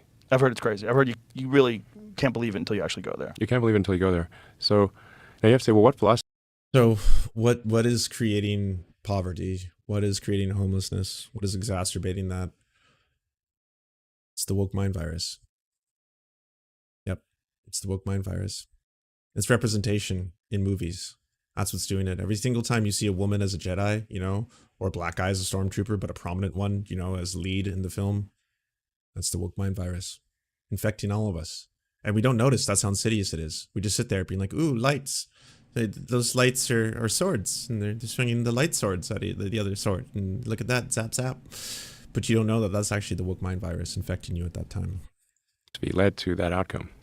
And that philosophy was being piped to Earth. So, you know, a philosophy that would be ordinarily quite niche and geographically constrained, so that, sort of the fallout area would be limited, was effectively given information. Soul Life says Twitter, not X, made homelessness. It's true though. It's true. Again, that's the theory here that Tim Pool just bought. Hook lines. He heard zombie apocalypse, and so he just loved that part. Yeah, have you heard about what he said about San Francisco? It's a zombie apocalypse. Literal zombies. Yeah, that's what they become. Yeah, after a little bit of time. Clean up your room. But yeah, definitely Twitter and wokeness are what created poverty. That's accurate. Quiet 185. Thank you for the ever tier 1 sub to Surfer McGritty. Appreciate all your generosity. A weapon. Well, yeah, so there's a reason why a billionaire, or the richest man in the world, I mean, let's be clear. Oh, sorry, second richest man in the world, but he goes back and forth when he's not destroying a lot of his own personal value by acting like a fucking white supremacist online. But yeah, there's a reason why he would want to spread that kind of false consciousness, right? Why he would want a lot of people to believe the biggest fucking enemy in your lives, yeah, is not your oppression that comes at the hands of a capitalist system in which your bosses are exploiting you. None of that. And don't take it from a person who refuses to let their workers unionize or has incredibly racist factories and has been sued for that multiple times, or actually can sometimes work people to their death or force the workers to have to go back to work under, you know, COVID measures when the workers don't want to have to go back to work because there's this novel virus that they're worried could potentially make them very sick, especially if they're immunocompromised. Any of that. Don't think about that. Think about the woke mind virus. It's really important. It's important all of you know about the woke mind virus and how it's destroying society. Have you seen Disney stock? Have you seen how much Disney is failing right now? Yeah, that's only explainable because of the woke mind virus, because, you know, they're putting trans flags in some superhero movies, and they've got prominent black characters now and stuff like that. And one of the characters is even gay and had a gay kiss. That right there is what's destroying them, because that's wokeness. So that's why they're all going homeless. Information technology weapon to propagate what is essentially a mind virus to the rest of Earth. And the outcome. Which, by the way, you know, if you go to youtube.com/@mindexplosions, you can see a video that I made to briefly explain in detail what free speech is, how free speech works, what are the laws surrounding free speech, and why exactly Elon Musk loves to pretend to be free speech space Garen, but at the same time only cares about which speech he prefers the most to be the freest. That is exactly what he's doing, and you can see it in the form of everything from the far right not facing the same kind of consequences that other people face, the censoring of left-wing comedians like Juniper, who, you know, make the same jokes that he has not even made as a joke, that he's just straight up made, you know, hi pedo guy, that kind of shit. You can see that he wants the speech that he prefers to be the freest. And a lot of that right now seems to be centered and focused highly on white supremacy, because as he's gone more and more extreme, this feedback loop for the man who literally lives inside the building, fucking, you know, like a fetus, that feedback loop has been poisoning his mind, and he's seen like, whoa, all the liberals don't like me anymore. They're all saying that I'm a Nazi. What the fuck? Who likes me? Ian Miles Chong. Okay, cool. End wokeness. Okay, cool. These are my people. Well, that mind virus is very clear if you walk around the streets of downtown San Francisco. It is the end of civilization. It's not just propagating the mind virus, but suppressing any opposing viewpoints. Yes. Well, in order for the These are grown adults. One of them is the fucking richest man in the world. The other has the world's most popular podcast. They're having a real conversation. You just said that sentence out loud. And that's because of the woke mind virus. That's what you're saying, man. Is that like the woke mind virus, it's propagated in such a way that like it's insidious and it's causing homelessness. Like it actually causes people to be homeless if they're for CRT. That's what's happening here. To propagate it must We're so doomed. Because it doesn't stand up to scrutiny. This is both making me laugh and also fucking blackpilling me so fast. Correct. Yeah. You've felt the virus. You know? Yeah. People try to cancel you so many times. Yeah, it's fast. You felt the virus, haven't you? You felt it. An awakening. Yeah. Yeah. I don't think you're melodramatic at all.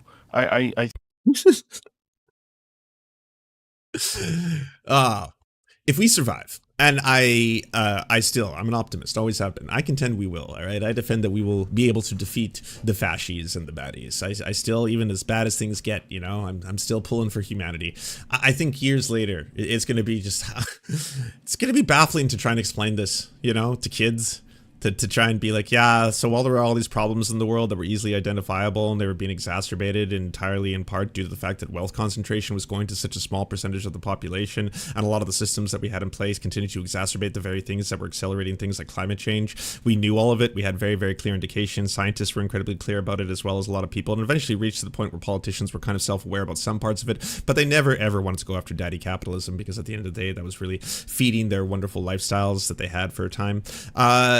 They were distracting us. They were trying to say that the biggest threat to civilization was a woke mind virus. A what? A woke mind virus. That there was a virus of wokeness that was infecting people and causing homelessness. How, like, what do you mean by woke? Like as in people who were like aware of the oppression of others, and people who became aware and to the plight of other people and other groups and marginalized communities. As they became aware of that, they would become woke, and then they would cancel culture you and 1984 you, and then become homeless. Where does how did they become homeless? That's the part. Yeah, they never explained the science behind the woke mind virus. We didn't get a lot of details. It was very mysterious, you know, and it was just basically things you don't like. You got to replace thing you don't like with the woke mind virus. Be like, yeah, this is a thing I don't like. So that it's woke. It's like, oh, okay. And this is infecting society and causing homelessness. I think I mean, I don't want to be melodramatic, but it's almost like a death cult. It's a death cult. No, that is exactly right. You are both part of a death cult. Essentially the extinctionists. Yes. Like, it's in the limit, it is... Fucking learning about someone else having a hard life, or that racism bad. It's the extinctionists. That's the extinction of the human race, I tell you. Don't call out fucking apartheid Clyde. Lazy Ollie, thank you very much for the prime. New sub, be cozy, everyone. Propagating the extinction of humanity and civilization. And there's some people who are like, most of the time it's implicit. They don't but sometimes it's explicit. Like, there was a guy on the front page of the New York Times who literally has the thing called the extinctionist movement, and he was quoted on the front page of the New York Times as saying, "There are 8 billion people in the world, but it would be better if there were none." Ooh. And I'm like, well, buddy, you can start with yourself. Yeah. Does he have friends? That's what always fascinates me. Well, here he is. That guy. He looks like he's not long for this earth. I mean, he's not voluntary. young. Sorry, what was the part about this dude? Is he the woke mind virus? Is he fucking patient zero? Was he the first one to receive it? And now that this is the effects, it's like, well, once you receive the woke mind virus, you become so woke that you just want to end humanity. It's the eventuality of it all. Human extinction movement. That's hilarious. I'd like to party with that dude. I would just like to like. That's an explicit version of the death cult. Yeah, maybe the live long cult. and die out. It's not. The extinction is a word he uses. Yes. No, I mean, it's not. It's literally a self-description. Did they cover him death cult glowingly? was in charge of social media. Yeah. And still largely is at Google and Facebook, by the way. Yeah. So I'm like, I'm in.